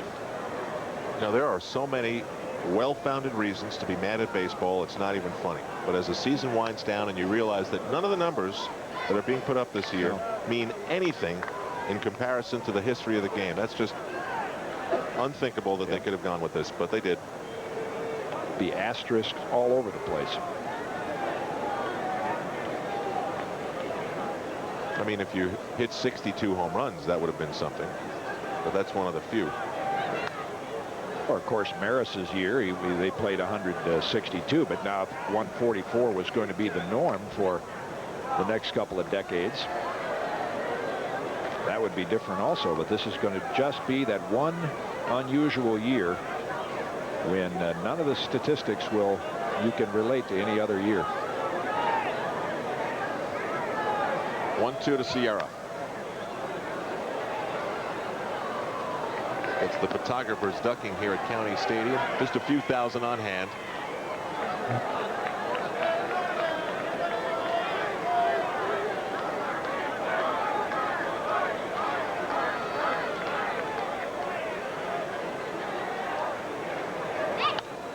Another foul ball. Boy, have there been enough foul balls in this inning? Randy Velarde alone. And now Sierra's getting into it. Kevin Wickander relieving Scott Carl. Carl 6 1/3, allowing 8 hits, and will be charged for the 5 runs. Stanley on deck. Another souvenir. Again, that Yankee run this inning is big from Buck Showalter's standpoint, because as he looks at the last 3 innings. If it were still a 4-2 ball game, then any Brewer base runner obviously puts the tying run at the plate. That means Garner could go to his bench and try to bring up that guy that could knock the ball out of the ballpark. But Gene Monahan applying a little tape to the bat. Sierra to short. They get the force, retiring Ruben Sierra. But the Yankees get a run, another. Paul O'Neill's sac fly RBI drives in Pat Kelly. At 5-2 Yankees will head to the bottom of the 7th.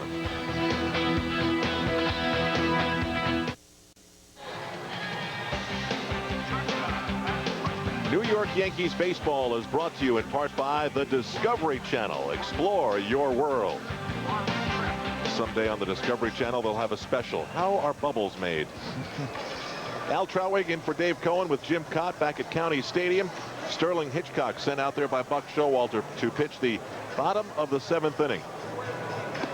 Well, and what this has done for Buck Showalter by having the 3-run lead, and now the Brewers send the bottom of the order up. He is in hopes that Sterling Hitchcock can get through the 7th inning, and even if he gives up a base runner, it doesn't bring the tying run to the plate. So he's got a little more margin for error in the 7th, and then he can close it out with a bullpen in 8th and 9th. Buck himself has been playing hurt. He's had a vicious stomach virus for the last 3 days. Rip shot. Whoa. The reflexes of Wade Boggs. He barely had to move.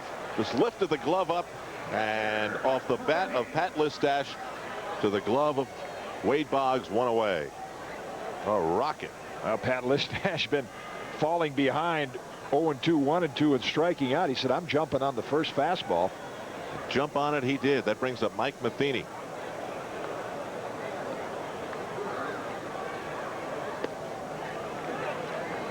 Remember a month ago the Milwaukee Brewers were right there in the wild card race, as close as a half a game. Now their record in comparison is staggering. Milwaukee 64-74. And remember when we were talking about, Jim, it would take a 500 record or something near there to get the wild card, and here the Yankees are 74-65, looking to win here tonight and go 10 games above 500, and still don't know if that's enough. Yeah, the fear was that the wild card was going to reward a team with a mediocre record, but going to be able to look back at past history and see division winners that weren't as far over 500 as maybe the wild card teams will be. Houston making a late run in the National League also have a soft schedule this week, playing Pittsburgh and then the Cubs, and they've moved up to 8 games over 500. Well, there's definitely some bad blood brewing between the Dodgers and the Rockies too. That thing's real tight out west. Out to left field. Gerald Williams coming on and making the catch. Well, teams of destiny make plays like these, and Gerald Williams got the step. Oh, this is nice.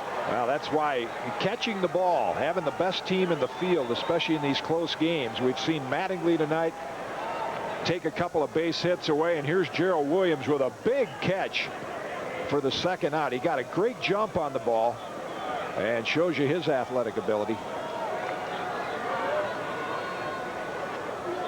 So with 2 outs, top of the order, Darrell Hamilton. It's been that kind of game because the Brewers outfielders not quite as fast or with that athletic ability.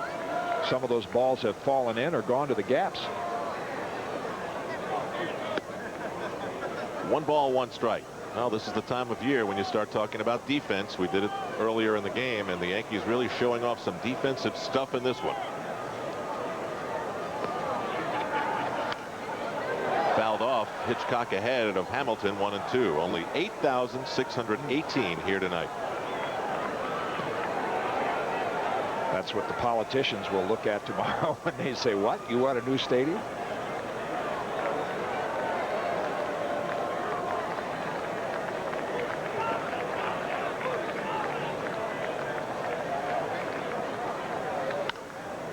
Ground ball. Kelly gets a nice hop, and that's a job well done by Sterling Hitchcock. Through 7 now. He gets a 1-2-3er, and the Yankees lead it 5-2.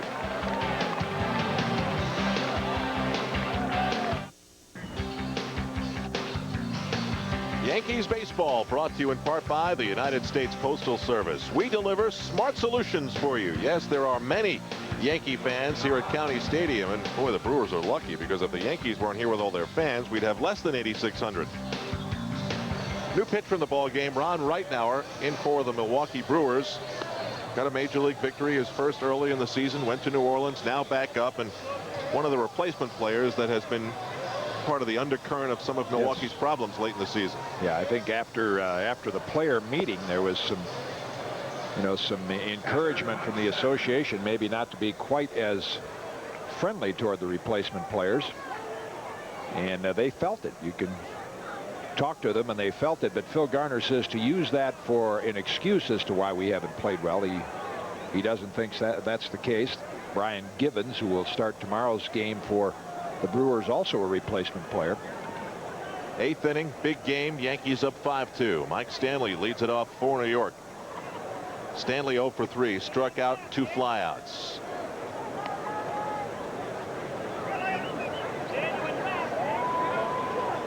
Reitnauer has given up exactly a hit per inning. Brushes Stanley away. Mattingly on deck. We saw Donnie as we watch this one. It's like not chin music, it's like elbow music. But Mattingly's on deck, and we saw him wrap the foam rubber around the bat as if to protect, it looked like the palm of his right hand. That's a foul ball. Yeah, and you go back in the scorecard and look at the at-bats, and usually when you see a hitter do that, you figure he must have got jammed. And then Donnie's first at-bat tonight, he hit a ground ball to second base that was right in on the hands, and that would be the logical thing with that top hand, that he just the bat jammed in between that thumb and forefinger. Get a little bruise down in the crotch of that area, thumb and forefinger.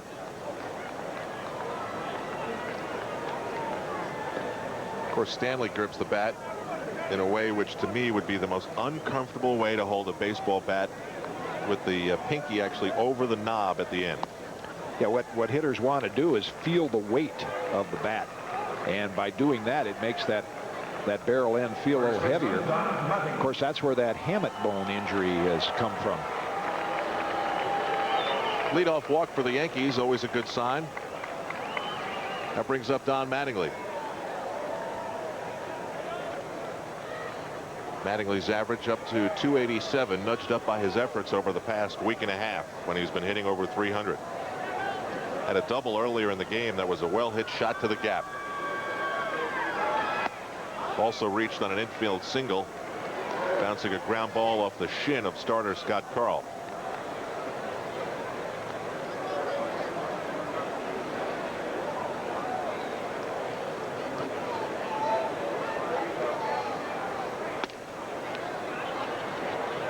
Donnie thinking about bunting. He's showing bunt, and actually a quick peek at Mike Matheny's sign. Looked like Matheny gave the pitch out sign. And Phil Garner out of the dugout right now. I think they thought that maybe that the Yankees had the hit and run on. Yeah, it looked like the pitch. Now let's see what Matheny does if he starts moving outside. No, he doesn't. So the pitch out sign wasn't on. And maybe as the umpire came to the mound, maybe Garner saw something in Reitnauer's pitching motion that he injured himself. But the one thing Mattingly has been able to do in these situations, we saw it during the recent homestand. He knows right now the hole is open between first and second, and no matter where the pitch is, he's had the ability to even outside reach out and hook it down the line. That's his goal right here. Big hole it is. Cirillo sliding up 15 yards from the bag. 2 balls and a strike. Meanwhile, the pitch that Donnie showed bunt on was a great looking fastball right down the middle. I can't believe it wasn't a strike. Gerald Williams on deck. Another foul ball. Well, there have been so many. This is almost guaranteed foul ball night. Everybody will get one.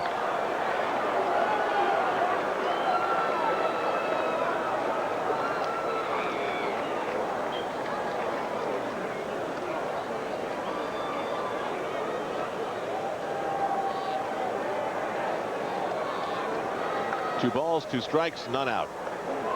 The Yankees looking to build and add a 4th insurance run. Full count now to Don Mattingly.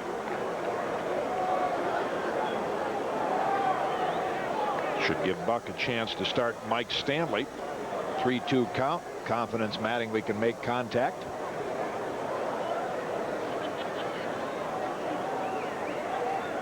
Stanley goes. Mattingly swings. The throw is there in time. It's a strike him out, throw him out for the Milwaukee Brewers.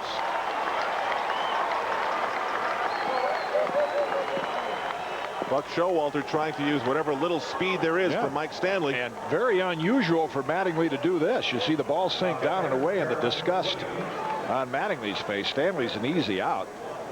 But I know Don Mattingly, his numbers have not been up to par this year hitting, but he is still one of the tougher hitters to strike out. So that's a situation you figure the Yankees have the edge in, and right now it gets him.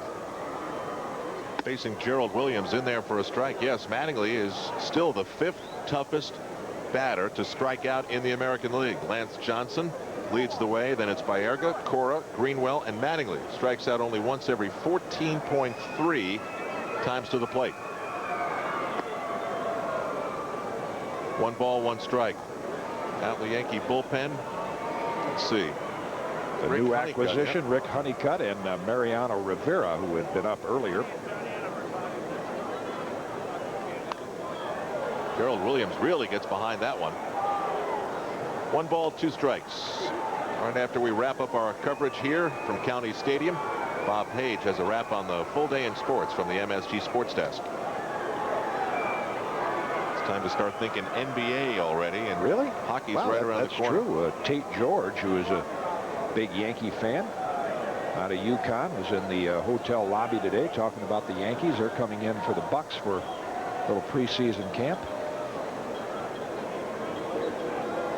Of course, they're playing the last game ever at Boston Garden tonight. It's a hockey game, and they'll have a brand new arena in Boston.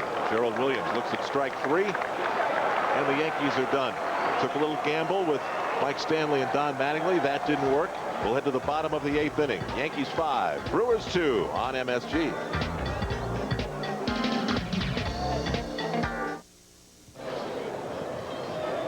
Back on MSG, Sterling Hitchcock allows 2 runs on 5 hits and gives the Yankees 7 full solid innings. And Buck Showalter has given Mariano Rivera the call. Rivera pitched on Sunday, retired all 5 batters he faced. By then the game was out of reach. Before that, he hadn't pitched in a while and hasn't started for the Yankees since the 5th of September.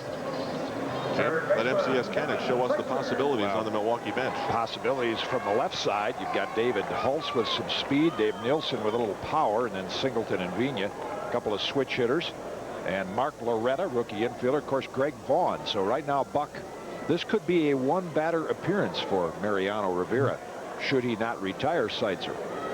Honeycutt is getting ready. Surhoff the next hitter. Nothing there really that strikes fear in your heart, though. I mean, well, Greg Vaughn, despite having a bad year, if you get the tying run to the plate, he still has that kind of ability. And there's Honeycutt and Wickman both loosening. Rivera, 1 ball and 1 strike now to the leadoff man in the inning, 2nd hitter in the order, Kevin Seitzer. Kevin has doubled and driven in a run. Ground ball, it's going to get through. Well, Seitzer gets another hit, and Milwaukee's got the leadoff man on.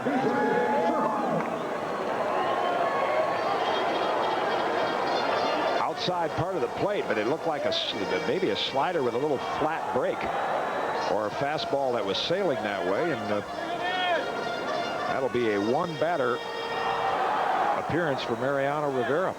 Yes, sirree. They got Rick Honeycutt and paid $58,000 for him to get out lefties. He's been doing it all year, and with B.J. Surhoff coming to the plate, that's exactly what Buck Showalter wants him to come into the game and do.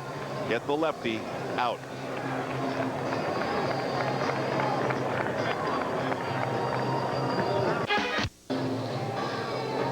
Back Beckett County Stadium in Milwaukee. We are about to see the Yankee debut of 41-year-old Rick Sutcliffe. This year with the Oakland A's, Rick Honeycutt, going 5-1 with a ERA just over 2. And Jim, what he did against left-handed hitters was something else. Well, that's exactly when Gene Michael scanned the rosters and said who could help. Here's a guy with that 3/4 delivery. You see him getting Strawberry there on a ground ball. Lefty's just hitting a $183 against him. So this is a nice matchup because B.J. Surhoff is not the easiest left-hander to get out. There's what Rick did during his 49 games with the Oakland A's. As he told you, Al, he didn't want to finish last season with the kind of performance he had, and this year he's come back. Well, if I was going to have a Freudian slip, at least I slipped with the name of another guy who lasted a long time. Yes, Rick Sutcliffe. But Surhoff is, you know, normally his average against lefties is even better than against righties. George Steinbrenner having a good old time with Jerome Holtzman, longtime Chicago sports writer. But against getting back to Surhoff and his success or lack of against lefties, that's what he's done up until the 20th of July. Then the average has gone down, and against Rick Honeycutt, 0 for 9. So a good matchup for the Yankees. Surhoff has a home run and 2 pop-up outs. Honeycutt will pitch or be available to pitch in the 5 remaining regular season games, and then that's it. He showed up this afternoon in his Levi's shirt. Yeah, you have to wear one of those playing for the Oakland A's. Yeah, and cowboy boots. I'm trying to figure out what kind of cowboy boots they were. It'll come to me in a minute. Snakeskin or something. Ostrich. That's what it was. Had a brief chat with Buck and then got his number from Nick Priori. He's behind to Surhoff, 2-0. Yeah, this too could be a one-hitter appearance. I don't know if Buck would want Rick Honeycutt to face John Jaha as the tying run. Buck's on the top step. His level of interest is definitely up. Runner at first, nobody out. And Honeycutt goes 3-0.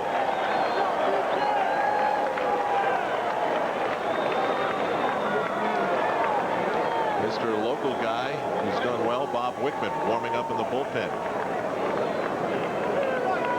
Rick Honeycutt on a long list of 40-year-olds who were acquired by the Yankees at that stage in their career. One of those on the list is seated to my right.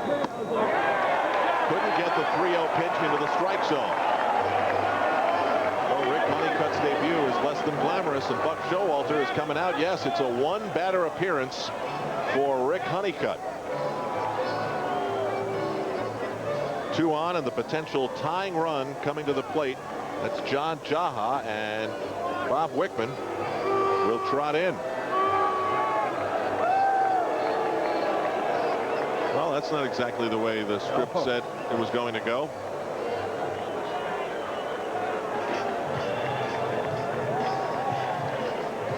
So Mariano Rivera faces Kevin Seitzer, allows the single. Surhoff walks off of Honeycutt. Third pitcher of the inning coming up.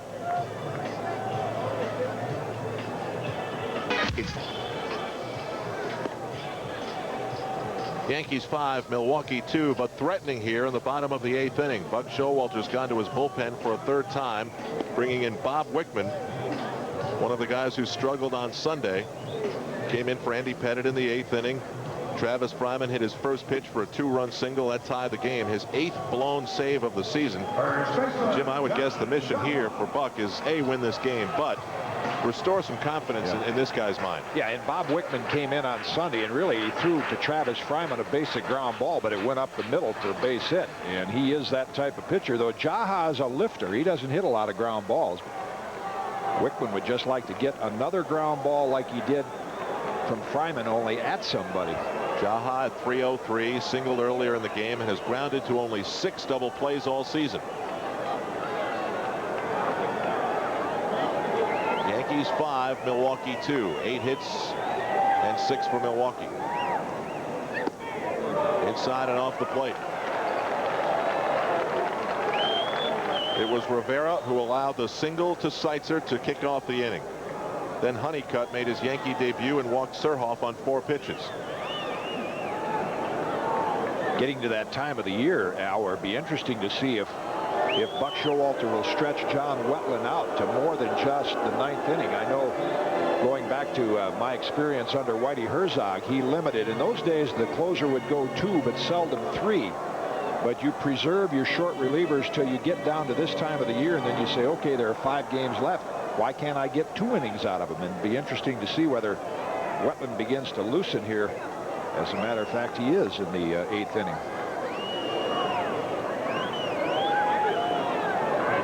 1-0 pitch, punch through the right side. O'Neill comes up looking to throw, and the Brewers play it cautious. They know O'Neill's got a great arm. So the bases are loaded with nobody out. This time it was the second pitch that was hit for a single. Again, another ground ball pitched down and away, but this one hit sharply into right field. In fact, so sharply that Duffy Dyer, the third base coach, had to hold up Kevin Seitzer at third. That brings up Joe Oliver. Oliver came in the midst of a brutal slump, but singled in his last at bat, 1 for 3.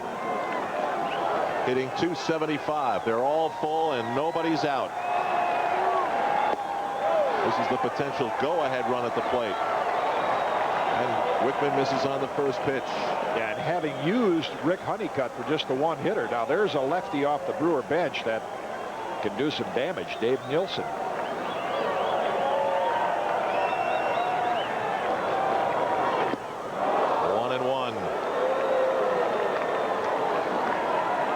Three teams in Major League history with 10 grand slams in a season, joining the 38 Tigers and the 87 Yanks. And Nielsen has one of those.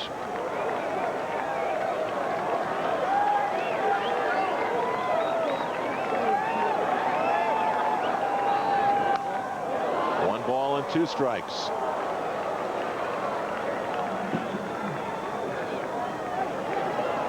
The Yankees have allowed 8 grand slams this season,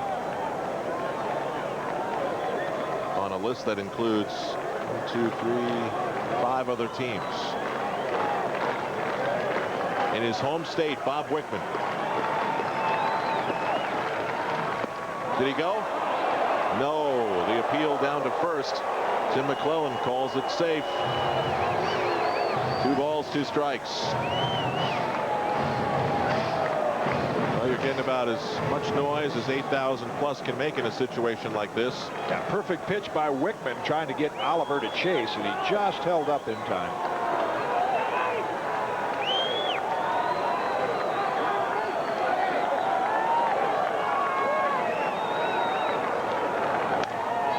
Punch to Kelly. 1 will score. Yankees turn it 4-6-3. The run comes across in Kevin Seitzer. It's a 5-3 ball game. That's a huge ground ball out gotten by Bob Wickman. Well, and Bob Wickman, now 3 straight hitters, has gotten 3 ground balls. Fryman's went up the middle, Jaha's to right, and finally he gets one at somebody for a double play, and that enables Buck Showalter to keep John Wetland out there. I think had Oliver been able to reach, we would have seen John Wetland come in to this situation. So a big double play out by Bob Wickman. And very subtly on that play, Jim, Randy Velarde did a great job of avoiding that slide. That was a tough slide put on him by Jaha, and he got the throw no problem pneumatically. So now Dave Nielsen will pinch hit with a runner at third and 2 away.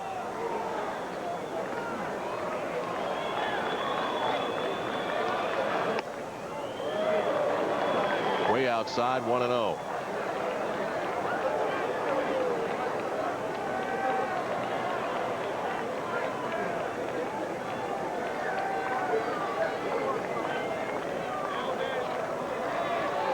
Single, walk, single, double play. That's been the Brewers inning. Another soft ground ball. Boggs has to release it quickly. Gets it. No. The Yankees don't get the call, and the Brewers have a 4th run on the board.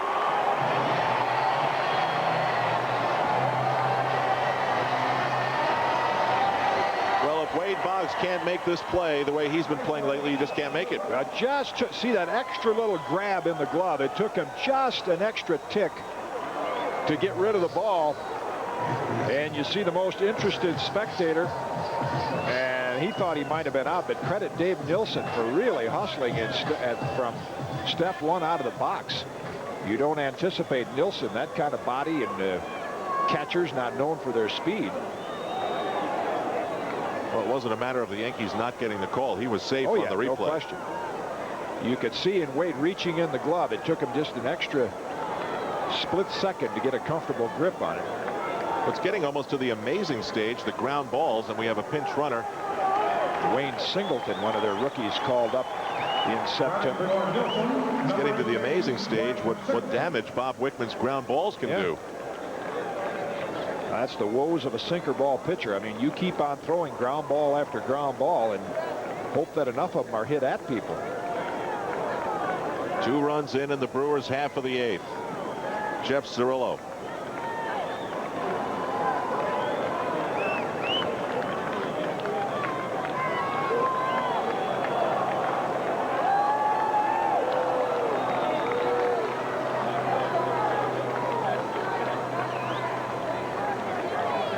Charge to Rivera, 1-run charge to Honeycutt. Stanley gets to it quickly, and so Singleton can't advance. Nice block by Mike Stanley, and it's a situation you would anticipate Singleton trying to steal. He's 1 for 1. You see Stanley get the body out and block it, but in the minor leagues, 31 for 46, not a high percentage, but it tells you he does have the speed. Well, Sunday's loss was quite painful to watch, the way the Yankees blew a 3-run lead, and they're trying to prevent that from happening again. They had the 3-2 lead coming into the inning, the 3-run lead coming into the inning, 5-2. 2-0.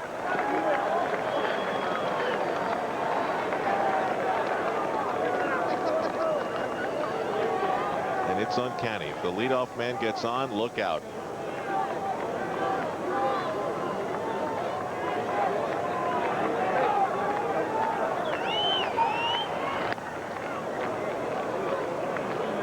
There's one of those tags of Mattingly. Guy was clearly in.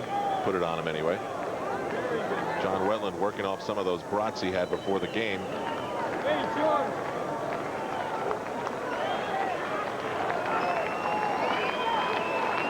Runner off. Shot McKelly just beyond his grasp. Singleton gets the green light at third. Now gets the red light.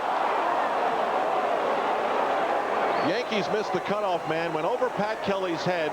Mattingly grabbed it. Singleton could have scored. The Yankees catch a break. Yeah, they catch a break with a rookie base runner.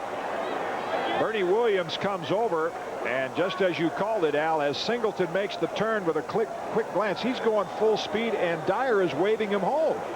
And for some reason, he stops. Bernie Williams overthrew the primary cutoff man, and because of that, he could have scored that run easily. Jim, I thought I saw Dyer switch the signal. I may be wrong about that. At the last minute, and I don't whether Duffy thought all of a sudden the throw was getting into the infield quicker than he anticipated, but when Singleton was close to third, this might be a little time-buying situation right now as Mattingly talks to Wickman, and Garner is going to announce his pinch hitter, and Buck will go to his closer. Yes, he will. Yankees holding on to the slimmest of leads. That wasn't a ground ball that got Bob Wickman in trouble. It was a well-hit ball. And John Wetland, whose stuff lately has been amazing, is going to enter this game. Nothing Gene Michael can do about it now. So John Wetland makes his way in from the bullpen here at County Stadium. He's got a runner at third, a runner at first, and 2 out, and a 1-run lead.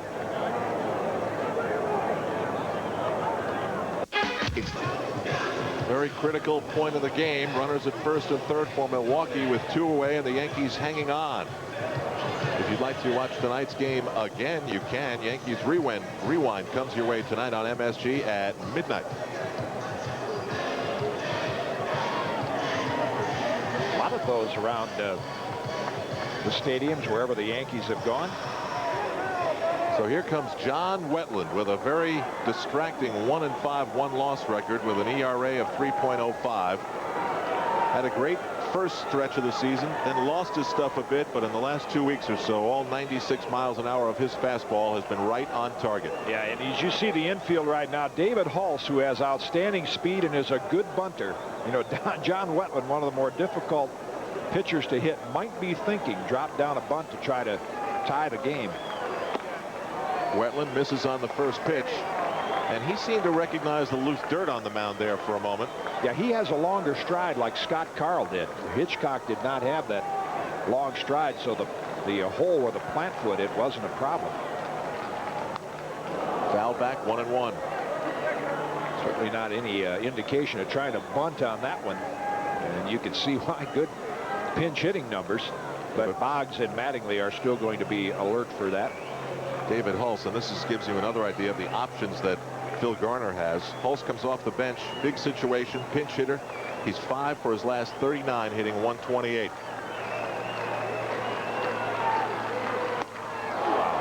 That was a fast ball. Well, that's why, you know, bunting, most managers will say, hey, don't bunt, try to get the drive 2 runs home and win the ball game. But when you're hitting against John Wetland, sometimes a bunt might be your best option.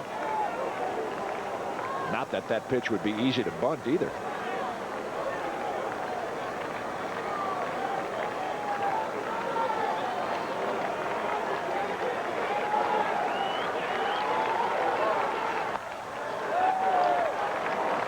Two balls and 2 strikes. The Brewers have 4 singles and a walk in the inning. Surprised that Phil Garner has not started the runner at first. You don't want to run out of the inning and waste a pinch hitter, but Wetland is usually easy to steal against, and that would put the lead run in scoring position. Just got it. And that's pretty mild compared to some of the stuff Phil Garner does in games at times. Yeah. Well, he said he's not run as much this year or hit and run. But even with base runners that don't have good speed, that's one thing Buck Showalter always fears when Wetland comes into the game. He said, I know they're just going to run on him. And Garner hasn't tried it yet.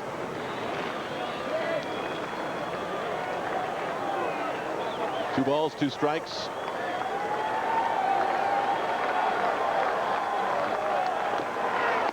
Got him. David Hulse is struck out by John Wetland. What a weapon that fastball is right now for the Yankees. They strand 2 but score 2. It's a 1-run game as we head to the 9th.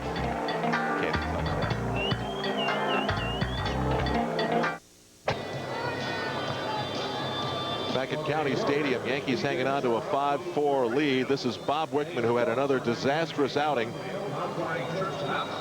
with this single to center field that most likely should have scored the tying run, but the Brewers changed it up. And watch George Steinbrenner as he watches Bob Wickman.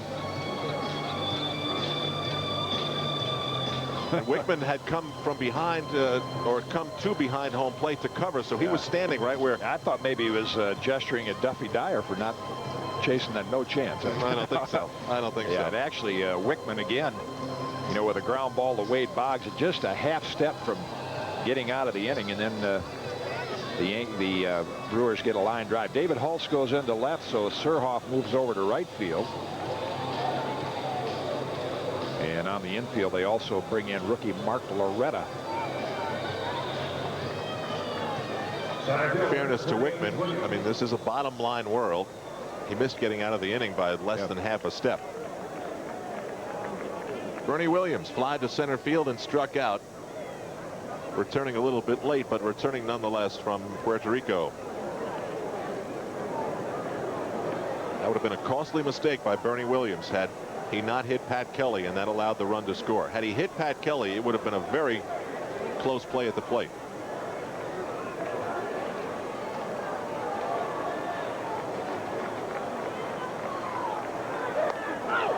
Bernie takes it right off the ankle. You can hear it from up here. Bernie screamed out in pain the moment it hit, but he walks it off and takes first base. Ron Reitnauer hitting Bernie Williams. Boy, you could hear that. Bernie thought bunt, but fortunately it just looked like it got him on the top of the foot. Let's listen. I say fortunately it still hurts, but it's not like on the ankle bone. Or I think he's going to run it off a little, make sure he can run, because the obvious choice right here, Seitzer over to talk to Ron Reitnauer, the pitcher, and the obvious choice is the sacrifice bunt by Pat Kelly. So Bernie wants to make sure those wheels are loosened up. Well, there's another side of Bernie Williams. Bernie's a good, solid human being. Most guys get hit in a situation like that. It's expletive deleted. Bernie goes, ow. Yeah. So that brings up Pat Kelly. Pat tripled in the 7th inning and was brought home by Paul O'Neill. Kelly shows bunt, pulls it back, ball 1.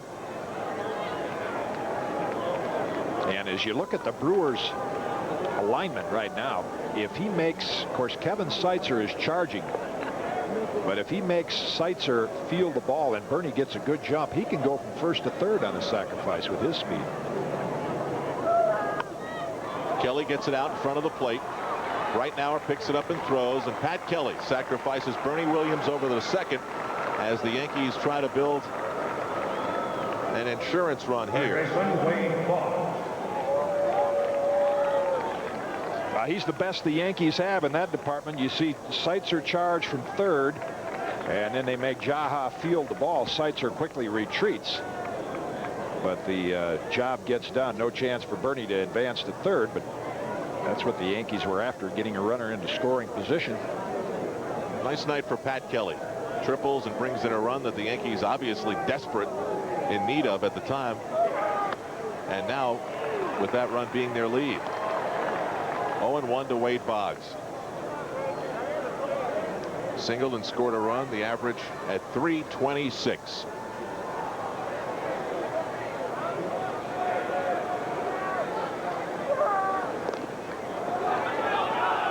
Ball was lost for a moment, but recovered by Matheny.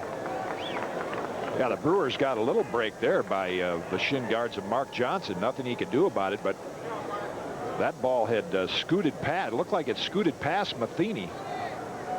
Got underneath it. It caught Mark Johnson on the shin guard, or Williams would have been able to advance to third.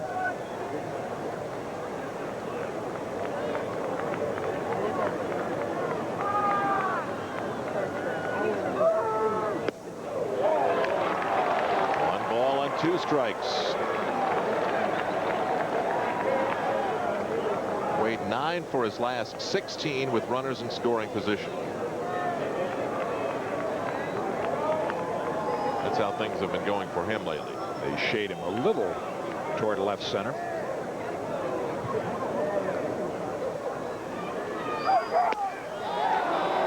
Way outside, count square, 2-2. We've got 1 out in the 9th inning. Bernie Williams is on at second.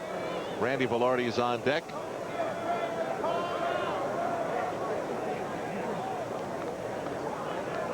Yankees used 4 pitchers in the bottom of the 8th inning.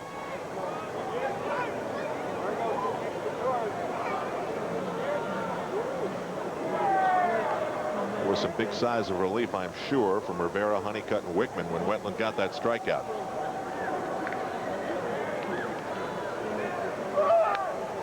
I think that's why you're going to see in these next 4 games, or at least until the Yankees can wrap up this wild card spot, which could happen on Friday if they keep winning, you're going to see Buck go to John Wetland in that 8th inning whenever necessary. Again, the Yankees' magic number is 5. Any combination of their wins and California Angels losses totaling 5 means the Yankees are in.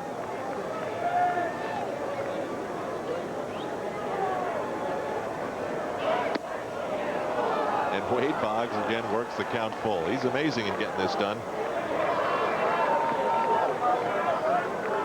Well, and pitchers know it. They know he's such a good two-strike hitter. So with a lot of other hitters, you just say, okay, 2 strikes and challenge you with my best pitch. But against him, they're trying to make that perfect pitch.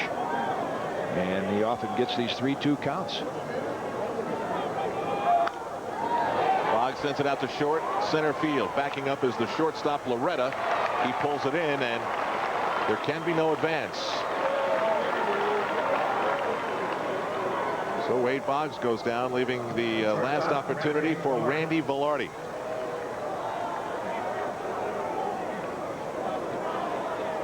Randy's got a single, a triple, an RBI, and a walk.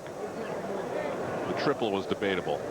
Could have easily gone single, two-base error, but he got the benefit of the doubt.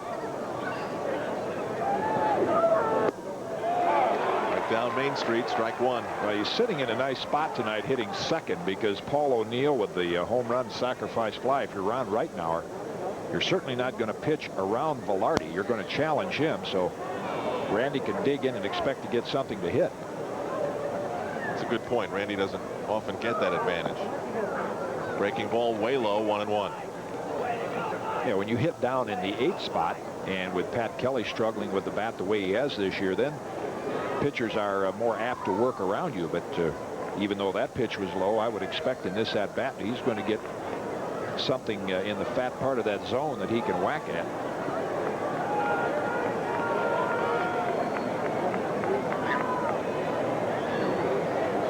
Yankees really want that run that's out there. Give John Wetland a little room to work with.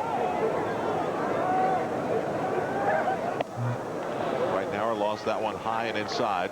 So it's 2 balls and a strike.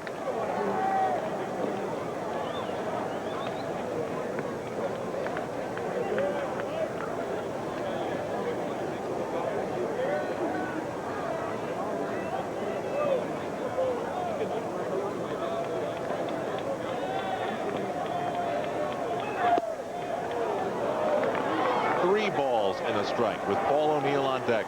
Yankees will take this. The Brewers brought Kevin Wickander in earlier, left-hander. Graham Lloyd, the lanky left-hander, still bothered by finger problems.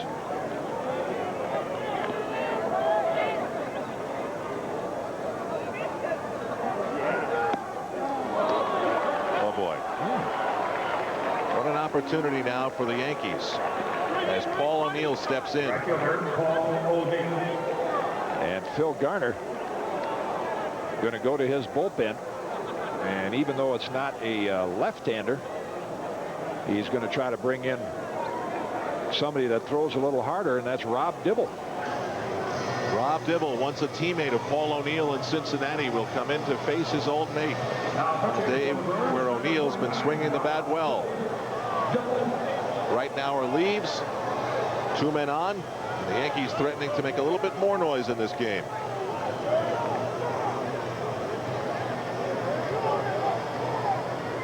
It's the Yankees baseball brought to you in part by the new Dodge. See your local Dodge dealer today. Well, they're not exactly riveted by their Brewers here in Milwaukee. You scan the sports pages today, Jim, you really have to struggle to find a sentence about the Brewers. They're all over the Packers and the Bucks, and not much talk about the Brewers right now beyond the stadium and their future. Rob Dibble. Now, Rob Dibble fought with the Brewers earlier this season when he was a member of the White Sox. A pitch started a bench-clearing brawl. Then he joined them and went to the minor leagues. Tried to get straightened out. Look at the walk total coming back from surgery on the shoulder. And as you mentioned, he and Paul O'Neill teammates on that 1990 championship Cincinnati team. It's almost up near 2 walks an inning. O'Neill with a sac fly, 2-run home run. 3 RBIs in the game, giving him 93 for the year. In there for strike 1.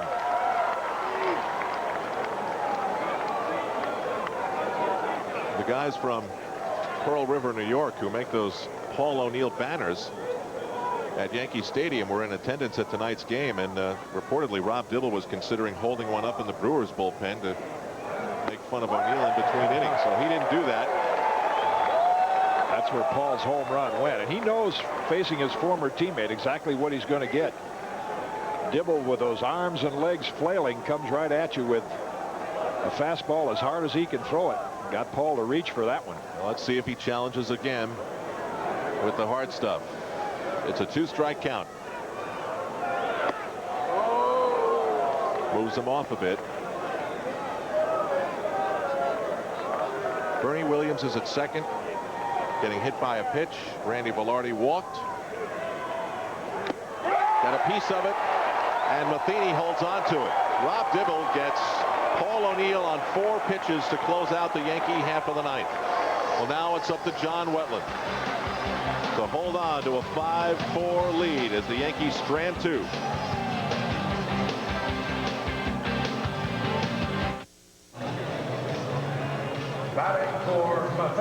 The Yankees lead the Milwaukee Brewers 5-4. John Wetland's out there to get his 6th save in a row in as many opportunities.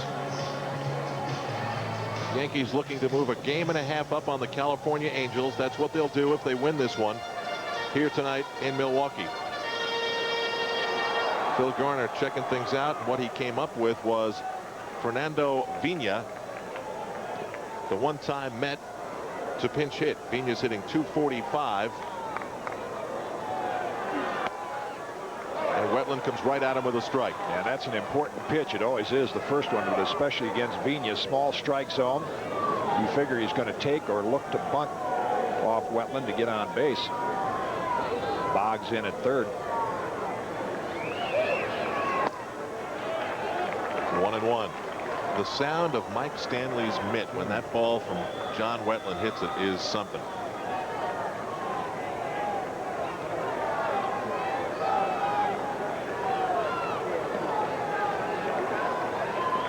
And the crowd doing its best not to drown out that sound. 1 ball and 2 strikes. And tonight they can hear that glove pop out in right field. 8,000 announced. About half of them left.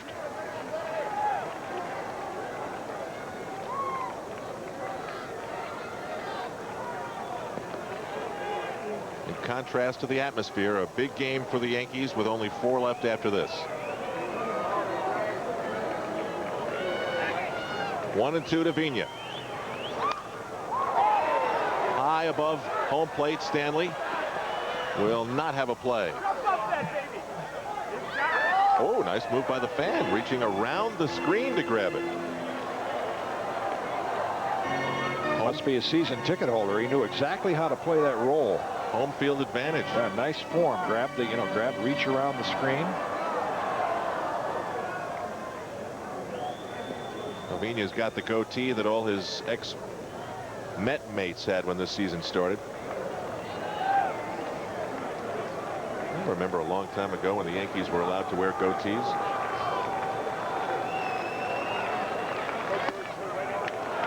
Wetland misses. It's 2 balls and 2 strikes. John's quite a sight now. Just about every game, stadium allowing, he gets all decked out, helmet included, and roller blades for about an hour. How he doesn't hit anybody in some of these stadiums with all the workers moving stuff into position is beyond me. He gets Vina to fly to center field. Bernie Williams is under it, and Vina, the pinch hitter, flies out. Now Phil Garner's checking out his availabilities. And Buck doesn't have to check out. He can sit back and relax. It's in Wetland's hands. I doubt he's relaxing. Well, that's, you know what I mean? Yeah. Trying to give you the appearance he's relaxed. He won't relax until maybe Friday night. This is his best option without a doubt. And the option he went with to close out the bottom of the 8th inning. Desperate times, desperate things. Well, and that's why you try to preserve your pitching staff until every manager will say, just get me to September with a chance to win, and then you go from there. Darrell Hamilton swinging at strike 1. It's 1-1, held on to by Stanley. It's got a little nibble on it. Yeah, right through. That's that fastball. The hitters will say with good finish. It's got a lot of life to it when it gets down near the hitting area.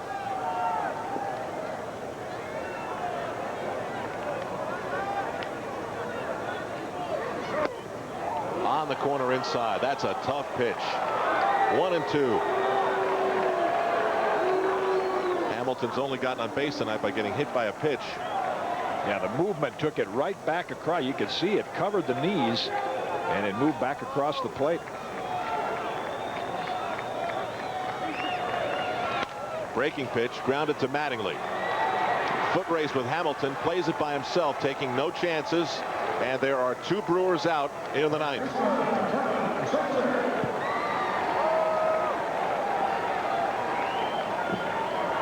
Mattingly quick glances at John Wetland and said, yeah, why take a chance on a throw and a bang-bang play? And a good decision. That brings up Kevin Seitzer, 2 hits on the night, a double and a single, driving in a run. He's at 310.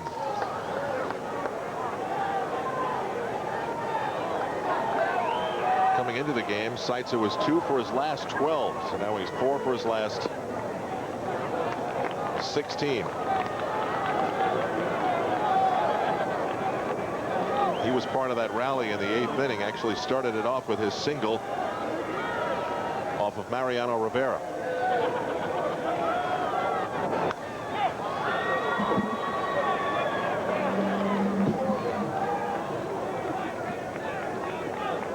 Rivera gave up the single to him, then Honeycutt walked the batter. Wickman came in. Single, double play, single, single, and it was a 1-run game, closed out by Wetland, who came in the bottom of the 8th, striking out David Hulse.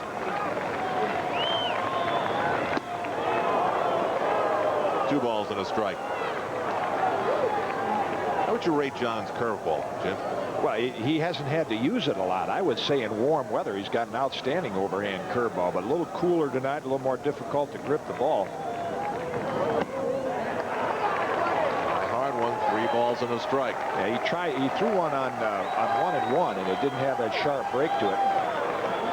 But most of the time, when it gets down to this time of the year, Surhoff waits on deck. He's going to go primarily with that fastball. Line shot right at Pat Kelly, and that's it. The ball game is over. It was well hit, but it was right where a Yankee was standing. And John Wetland is now 6 for his last 6. And what a great time it is for this Yankee team that he has found his best, most consistent stuff of the year. Yeah, that really was the best ball hit off Wetland in a long time. You're so accustomed to seeing him strike everyone out. So Buck went to him and out earlier than normal, and it paid off. He got the big strike out of David Hulse. And that extra run the Yankees posted in the top of the 7th proved out to be the most important one.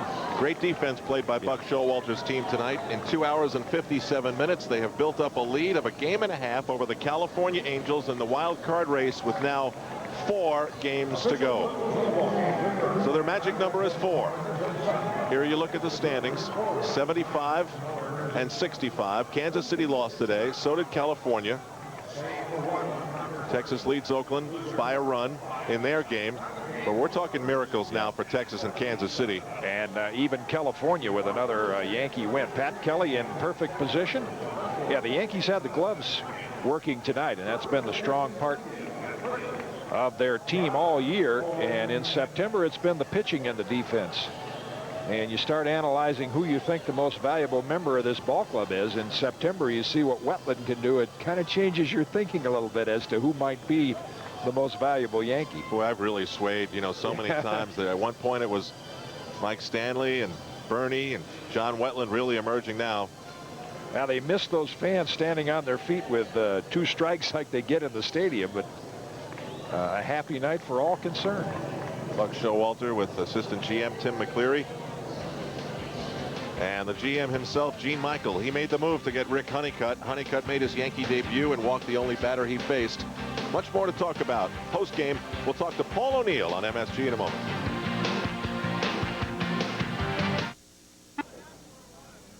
In an atmosphere that was less than exciting in front of only 8,000, the Yankees gave themselves an exciting win, hanging on to beat Milwaukee by a score of 5-2. Sterling Hitchcock gave the Yankees 7 solid innings. He gets his 10th win.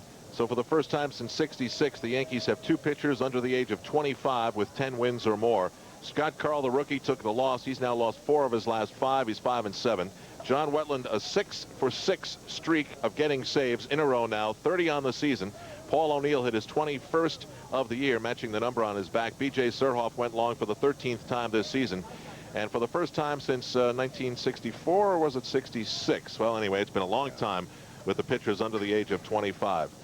Now outside the Yankee dugout, Paul O'Neill, the Yankee fans here in attendance from New York want to make you feel comfortable with those banners. And I think that home run you hit would have gone well over the banners at Yankee Stadium. That was a shot to the gap, which I know you love to see. Well, the way I've been swinging it lately, I'm just trying to hit the ball hard, and yeah, especially with the guy on third, I just want to get him in there. And I was just, I got a good pitch. He got that pitch up, and the ball was carrying well here tonight. It was cool, but the ball's still carrying well here.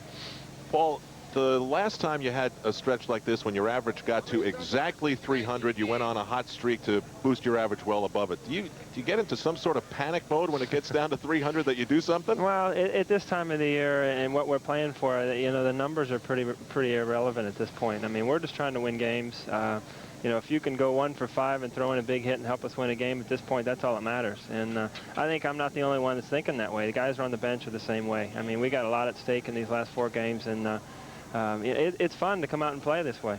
Paul, I was reminded of that when your buddy Rob Dibble came in to face you in the last at-bat, but they go back to 1990 when you were on that championship team, and I think all of you have talked about it. It has got to be fun to come to the park in September and have something at stake instead of just playing out the string. And yeah, I think you can almost sense it in the clubhouse atmosphere. Everybody's aware of it, and there's a few more butterflies and tension.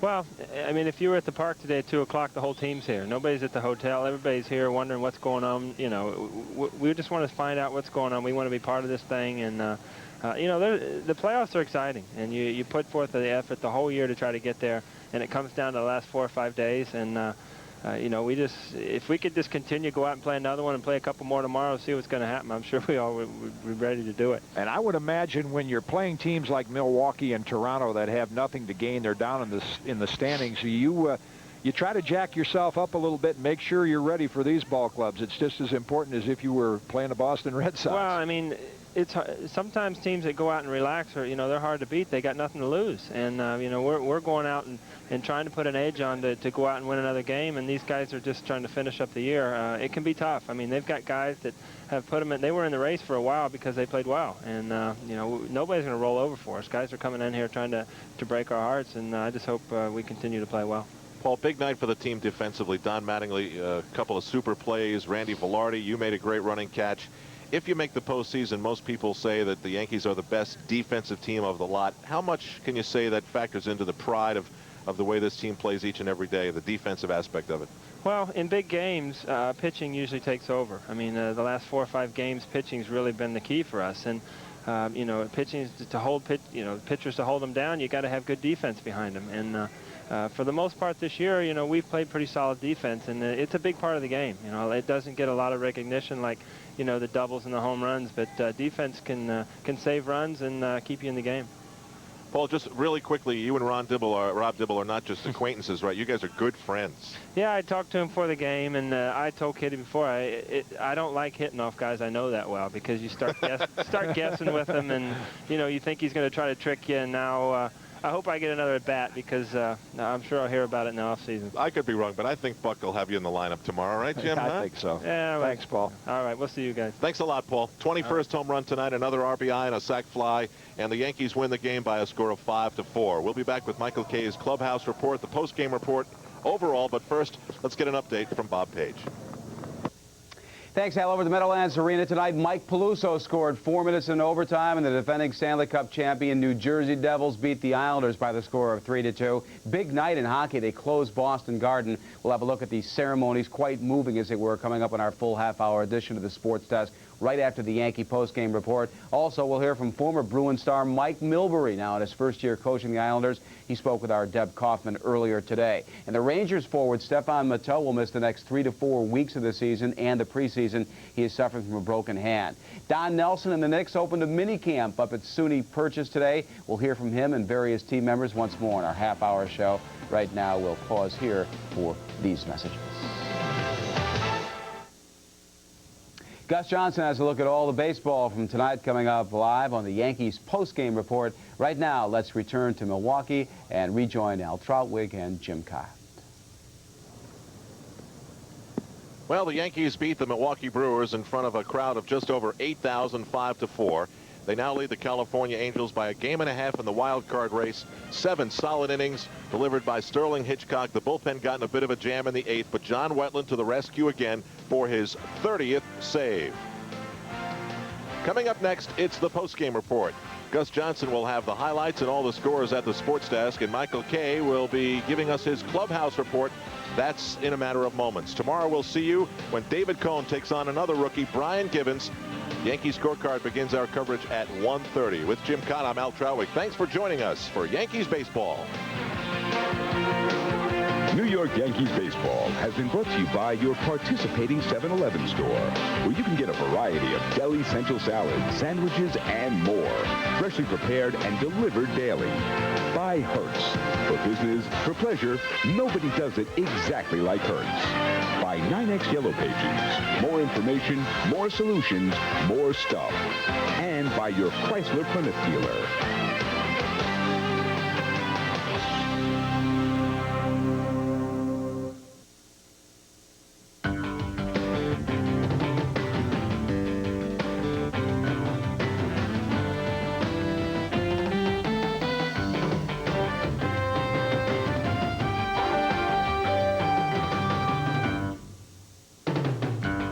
This is the Yankees post-game report as we welcome you back to Milwaukee, Wisconsin. The Yankees scored 5 runs and needed each and every one of them. They were actually out-hit by the Milwaukee Brewers, but Sterling Hitchcock combined with John Wetland's great stuff to finish out the 8th and the 9th to get his 30th save, put the Yankees on the win column as they begin this 5-game road trip that closes out their 1995 season. And the Yankees post-game report is brought to you by your New York, New Jersey, and Fairfield County Buick dealers. For quality and value you can afford right now, see your Buick dealer today. Well, we've already heard from Paul O'Neill talking about his 21st home run of the season. That was a big part of the Yankee win tonight.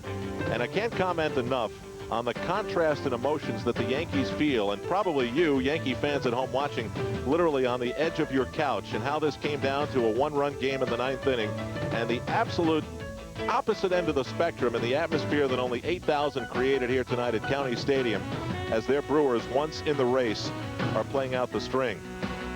This is the 2nd inning, a couple of big moments in the game. Derek Jeter got the start at shortstop because Buck Showalter wanted to protect the strongest part of his roster because Bernie Williams arrived late from San Juan, and all Jeter did with his 1 at-bat was deliver this run-scoring double that gave the Yankees their early 1-0 lead. And whether it was a run late or a run early, this was a 1-run victory. Bernie Williams made it in. The teammates said, "How's the baby?" Buck said, "Forget that. Get out in center field and let's finish out this game." And the Yankees had another night of very good postseason run defense. The left side of the Yankee infield lately has just been amazing. In the absence of Tony Fernandez, the Yankees have gone 7-1. Watch this play from Velarde deep in the hole. This is a long throw for a shortstop to make. The Yankees needed it because there was a home run in the inning. 2 runners were on. Sterling Hitchcock, the beneficiary on that play, as the Yankees win it by the score of 5-4. Michael Kay is emerging from the Yankees clubhouse. We'll hear what Buck Showalter had to say, but first, highlights of tonight's game and other scores with Gus Johnson. Well, thank you, Al. The Yankees were trying to maintain their lead tonight as they started a 2-game series with Milwaukee. Sterling Hitchcock on the mound, and he continued to remain hot. He now wins 4 of his last 5 games as the Yankees score 3 runs in the 3rd inning, and they go on to beat the Brewers 5-4. Let's go back out to County Stadium, where your highlights are brought to you by Hyundai, cars that make sense. And George Steinbrenner was in attendance tonight watching his ball club. Bernie Williams misses his flight to Milwaukee, so Gerald Williams started in center field. Derek Jeter started at shortstop. Bottom of the 1st inning. Yankees playing good defense. Kevin Seitzer drops one down the line in right field. Don Mattingly with the nice over-the-shoulder grab for the out. Top of the 2nd, Derek Jeter makes a contribution. He drives one into the gap in right center field. Gerald Williams comes in to score, and New York takes a 1-0 lead. Bottom of the 2nd, Mattingly flashes some leather. The veteran spearing the hot smash off the bat of Joe Oliver and getting the unassisted putout. Top of the 3rd, Randy Velarde, who started in left field, drops one down the line in right field. The ball bounces past Matt Mieske, and that allows Wade Boggs to score, and Boggs chugging in. That made it 2-0 New York. The next batter, Paul O'Neill. He makes him pay. Takes a shot deep out of the yard in right center. New York goes up 4-0. Meanwhile, in the bottom of the third, Bernie Williams finally shows up, takes his place in center field. Gerald Williams moves to left, and that pays off for the Yankees as Williams robs Matt Matheny of a base hit with a diving grab. 8th inning, Yankees up 5-2, and they bring in their latest acquisition, Rick Honeycutt. He walks the only batter he faces, B.J. Surhoff. Later in the inning, Bob Wickman in with the bases loaded, nobody out. He gets Joe Oliver. They hit in the 4-6-3 double play. Kevin Seitzer scores. That makes it a 5-3 game. Your next batter, Dave Nielsen. Bounces one to Wade Boggs. Nielsen beats out the throw to first base. Surhoff scores. 5-4 New York still. Milwaukee's next batter, Jeff Cirillo, with the base hit to center field. Pitch runner Dwayne Singleton stops at third base, though. Bernie Williams out in the outfield. His arm not that strong. He could have tested it. Buck Showalter, well, he'd seen enough. Summons John Wetland in to put out the fire, and Wetland comes in and delivers. Strikes out David Holst to end the inning. Then in the bottom of the 9th inning, Wetland, still in the ball game, closes it out by getting Kevin Seitzer to line out to Pat Kelly at second base, and that is your ball game. New York holds on to win it. They win it 5-4, the final score. Elsewhere in the wild card race, Seattle doing the Yankees a favor as they took on the California Angels today. 10-2, the final score. 3rd inning, Edgar Martinez delivers a base hit. Ken Griffey on second base, and he's hustling. Scores from second, and Angel starter Sean Bosky, well, he gets an early shower as the Mariners led it 3-0. Then in the 4th, they get 2 more. This rally capped off by Ken Griffey Jr.'s solo home run off one-time Yankee Rich Monteleone, and Jay Buhner hammers his 38th home run of the season, another solo shot. Buhner, the former Yankee, just hitting the ball like a ton this season. 38 for him. Tino Martinez added a 3-run double in the 6th inning to break it wide open. M's go on to win it 10-2, and Lou Piniella, he's got to be pretty pleased with the way his team has been playing. These kids are playing good baseball, and this team has been focused. We really got hot at the right time, and we still got some work to do, though. We recognize that. We'll come out here and play hard against California again tomorrow. In the American League, John Valentin hit a 3-run homer. Zane Smith won his first game since September 2nd as Boston beats Detroit. Meanwhile, Mike Mussina got his 3rd shutout of the year, became the first 18-game winner in the American League. Baltimore blanking Toronto. Chicago beats Kansas City 7-0 as Alex Fernandez pitched a 6th hitter. Indians trying to become the first team in Major League history to have a .700 winning percentage. They have to win their next 6 games. Only 6 games remaining in the season for them. And Cleveland, they lose to Minnesota 13-4. Oakland with 6 games to play. Texas is 3.5 games back. And right now they're leading in the 9th inning of play 7-5. In the National League, the Mets taking on the Cincinnati Reds, the champions in the Central Division. The game was called off due to rain and will be postponed and rescheduled as part of a doubleheader on Wednesday. Meanwhile, in the National League, plenty of games being played. Colorado leading Los Angeles. Colorado leads, L.A. leads Colorado by a half game in the West. Right now in the 5th inning, Colorado leading the game 2-1. Meanwhile, Houston, they beat Pittsburgh 2-0. Elsewhere in the National League, Montreal over Florida 5-1. Atlanta, John Smoltz and 3 relievers combined on a 3-hitter. They've won 4 of their last 5 as they get ready for the postseason, winning today 5-1. Chicago over St. Louis 3-2, and San Diego and San Francisco, the Padres leading it right now. The wild card race in the National League, Colorado, Los Angeles, obviously going at it for the top spot in the West. Colorado a half game in front of Houston for the wild card spot, with Chicago 4.5 games back with 6 games to play. Well, still to come, we'll go back out to Milwaukee for more on the Yankees win. But first, let's take a look at some of the guys that hit home runs today in the major leagues.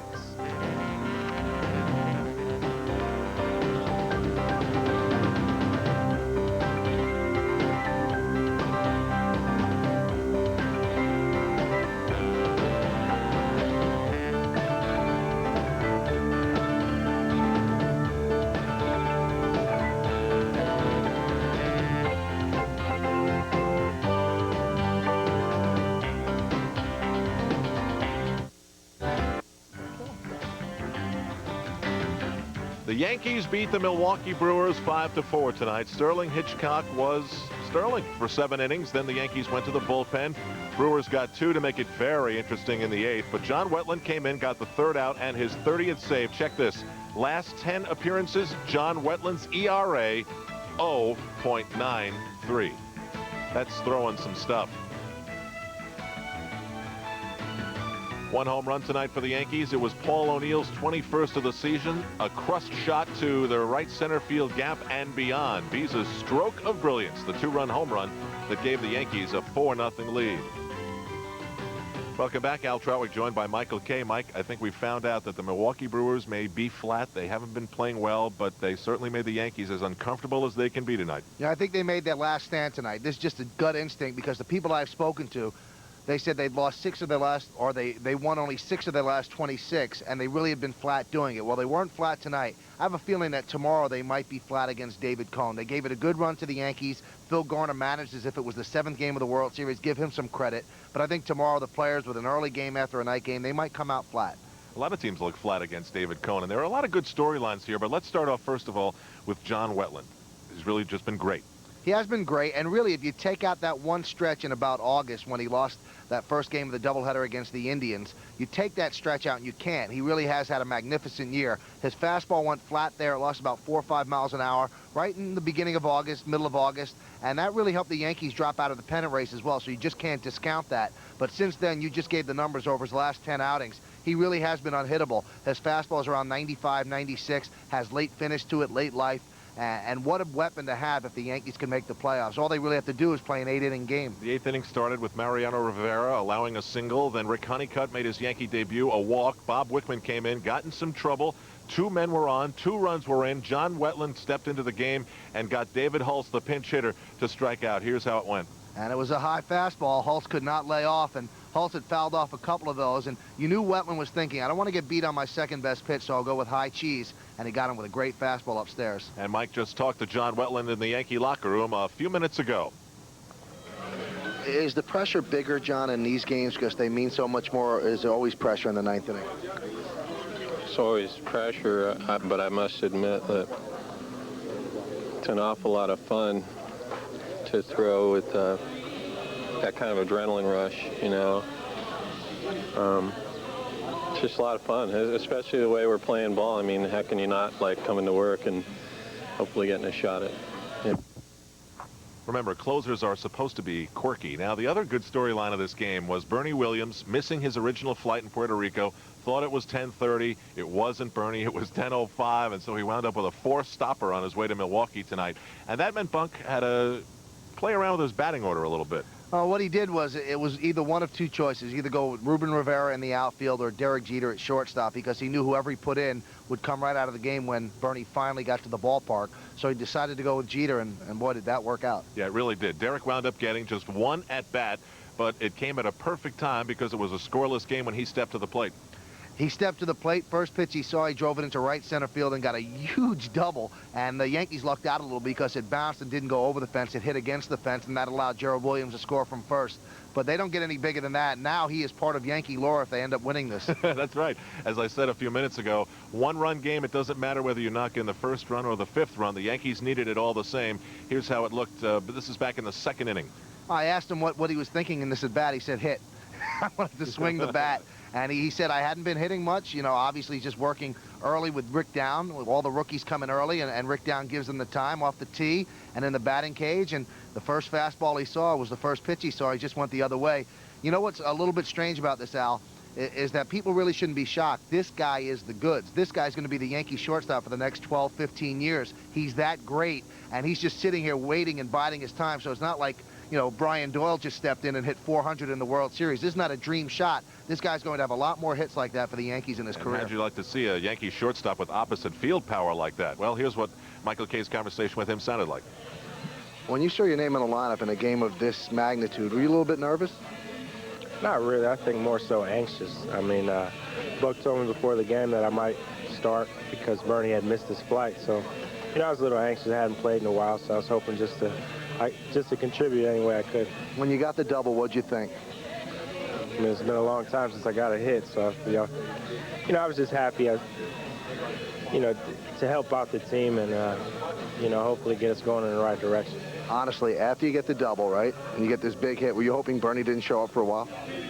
I was hoping for one more at bat, but I mean, you know, Bernie's probably the most valuable player on this team right now. So, I mean, you know, he needs to be in there, and it's good to get him back. Has it been?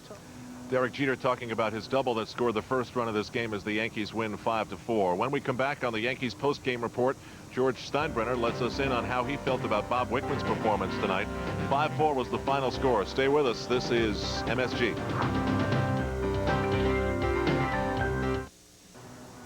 Back at County Stadium, few final thoughts before we go. Just for the record, it was Sterling Hitchcock notching his 10th. He's into double digits. John Wetland with his 30th save. Now, Don Mattingly's been doing a good job of hitting lately, so he wants to go out with a bang. However, the Yankees were flashing some leather all over the field tonight. He was flashing incredible leather, especially early in the game. He made a play on Seitzer, I believe. This play right here, this is the second batter of the first inning, and he's going down the line. He makes an incredible play, and I spoke to Hitchcock about it. He said, Don Mattingly is better than Jerry Rice. And then he flashes more leather over there on a short hop, another big play, and he made another play over the shoulder in foul territory a little bit later in the game. And you wonder why the Yankees keep this guy in the lineup when he's not hitting. Here's that play right here. Nobody thought it would get it because of the fact it wasn't that high, and he just makes it routinely. Pat Kelly and Don Mattingly cover more ground in right field than any right side of the infield in the American League. I can't say the National League. I don't see enough games, but those two are incredible going back on the ball. So you love the wild card now, right? That's exciting for the fans. Oh, come on. Well, it's fun that the Yankees are in it, absolutely, but you don't want contrived excitement. It's not contrived excitement. They still have a chance to win the World Championship. So you would say that if you were the announcer for the Minnesota Twins, if they let everybody in and let them just have a mass playoff, you'd be happy with it? I don't think that's what we're talking about here. Well, I mean, one wild card will extrapolate into forget it. Forgotten. Eighth inning. Did you see this replay? This is sort of interesting. Bob Wickman got hit around pretty good. Actually came within a stride of getting a ground ball that would have gotten him out of the inning. But then this happened. A hot shot over the glove of Pat Kelly, who just misses it. Wickman then ran behind home plate to cover the plate because the Brewers would score a run on the play. Two runners were on. And when this play unfolded, George Steinbrenner was looking on from behind home plate. And Wickman will go by. Watch this. He's going to cover home plate. And then George sort of looks at him and goes, ah.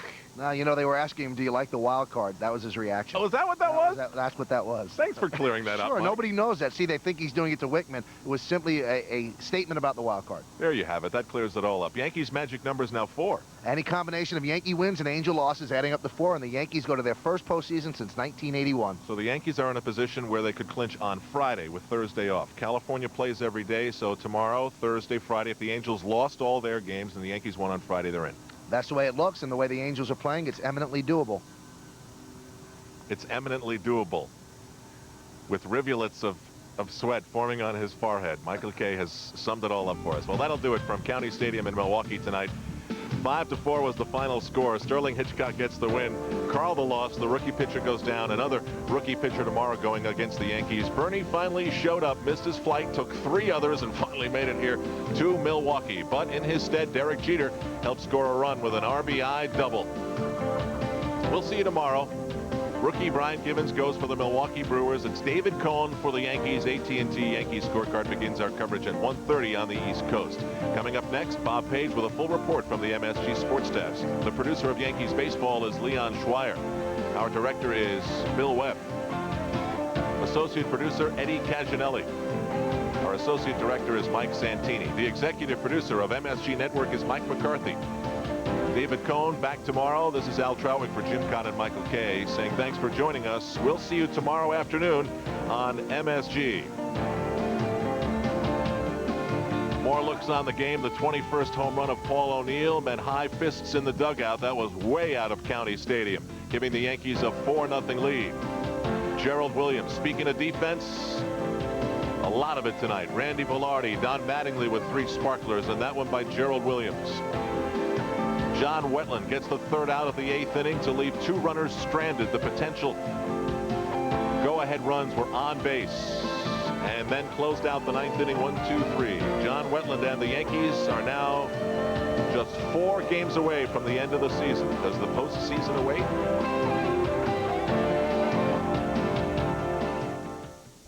Boston said goodbye to the Garden tonight in very moving ceremonies sandwiched around the Bruins' 3-0 exhibition shutout of, how fitting was this, the Montreal Canadiens, their old rivals.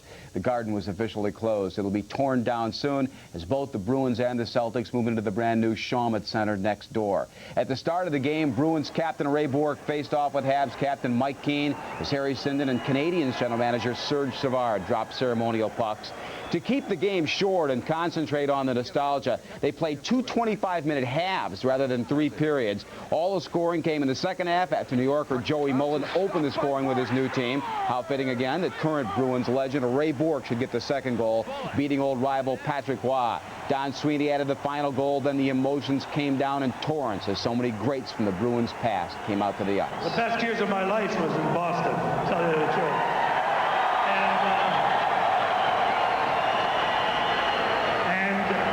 Also, the greatest thrill of my life was when Mr. Bourque gave me a nice sweater. After Bobby Orr spoke briefly to the crowd, all the legends began a final skate around the ice. How moving it was to see Normand Levay, paralyzed in an accident some years ago, I think you recall, helped around the ice by Bourque and their teammates. Not many dry eyes in Boston at the Garden tonight. Blaine Locker had the shutout in the exhibition game for the Bruins. Meanwhile, Rangers forward Stefan Matteau will be lost to the team for the next 3 to 4 weeks. He is suffering from a broken hand. The Islanders have been doing plenty of suffering during training camp and the exhibition campaign so far. New coach Mike Milbury, the former Boston star, coaches just the way he plays, in very hard-nosed, disciplined fashion. He commented today during an interview with MSG's Deb Kaufman. I was intense in Boston, and I think they did make a big deal about it. There were, if you check with some of the people there, there were some who did some pretty wacky things. But that's part of the fun of being a coach, is to take your guys in the middle of the playoffs to a dumpy little motel in the middle of nowhere to give them a little bit of a wake-up call, or to, you know, do something that they're not expecting, to keep them a little bit just alert, paying attention. And I am intense, and I want the team to be intense. I'm going to be very involved with this club in particular. It's much younger. It needs a lot more, I think, direction. And, you know, the thing that gets attention about my style sometimes is when I do allow myself to be expressive in some ways. But there's another part of me that does a lot of very conventional coaching and talking and explaining, and we're going over things. But you know, I let myself loose with it, and I think the guys understand that, and I think they respond to my intensity. More than an interview on Rangers game night Thursday as we bring you the Rangers-Islanders exhibition game live from the Garden right here on Madison Square Garden Network. At the Meadowlands Arena tonight, the Islanders lost to the Devils 3-2 in overtime on a goal by Mike Peluso. Also among the regional teams, Hartford blanked Ottawa 3-0. Sean Burke made 40 saves. Washington lost to Buffalo 3-1. Andre Trefilov 43 saves. And the Flyers lost at Pittsburgh 2-1. Mario Lemieux got both of the Penguins' goals. Eric Lindros, the Flyers. Baseball next.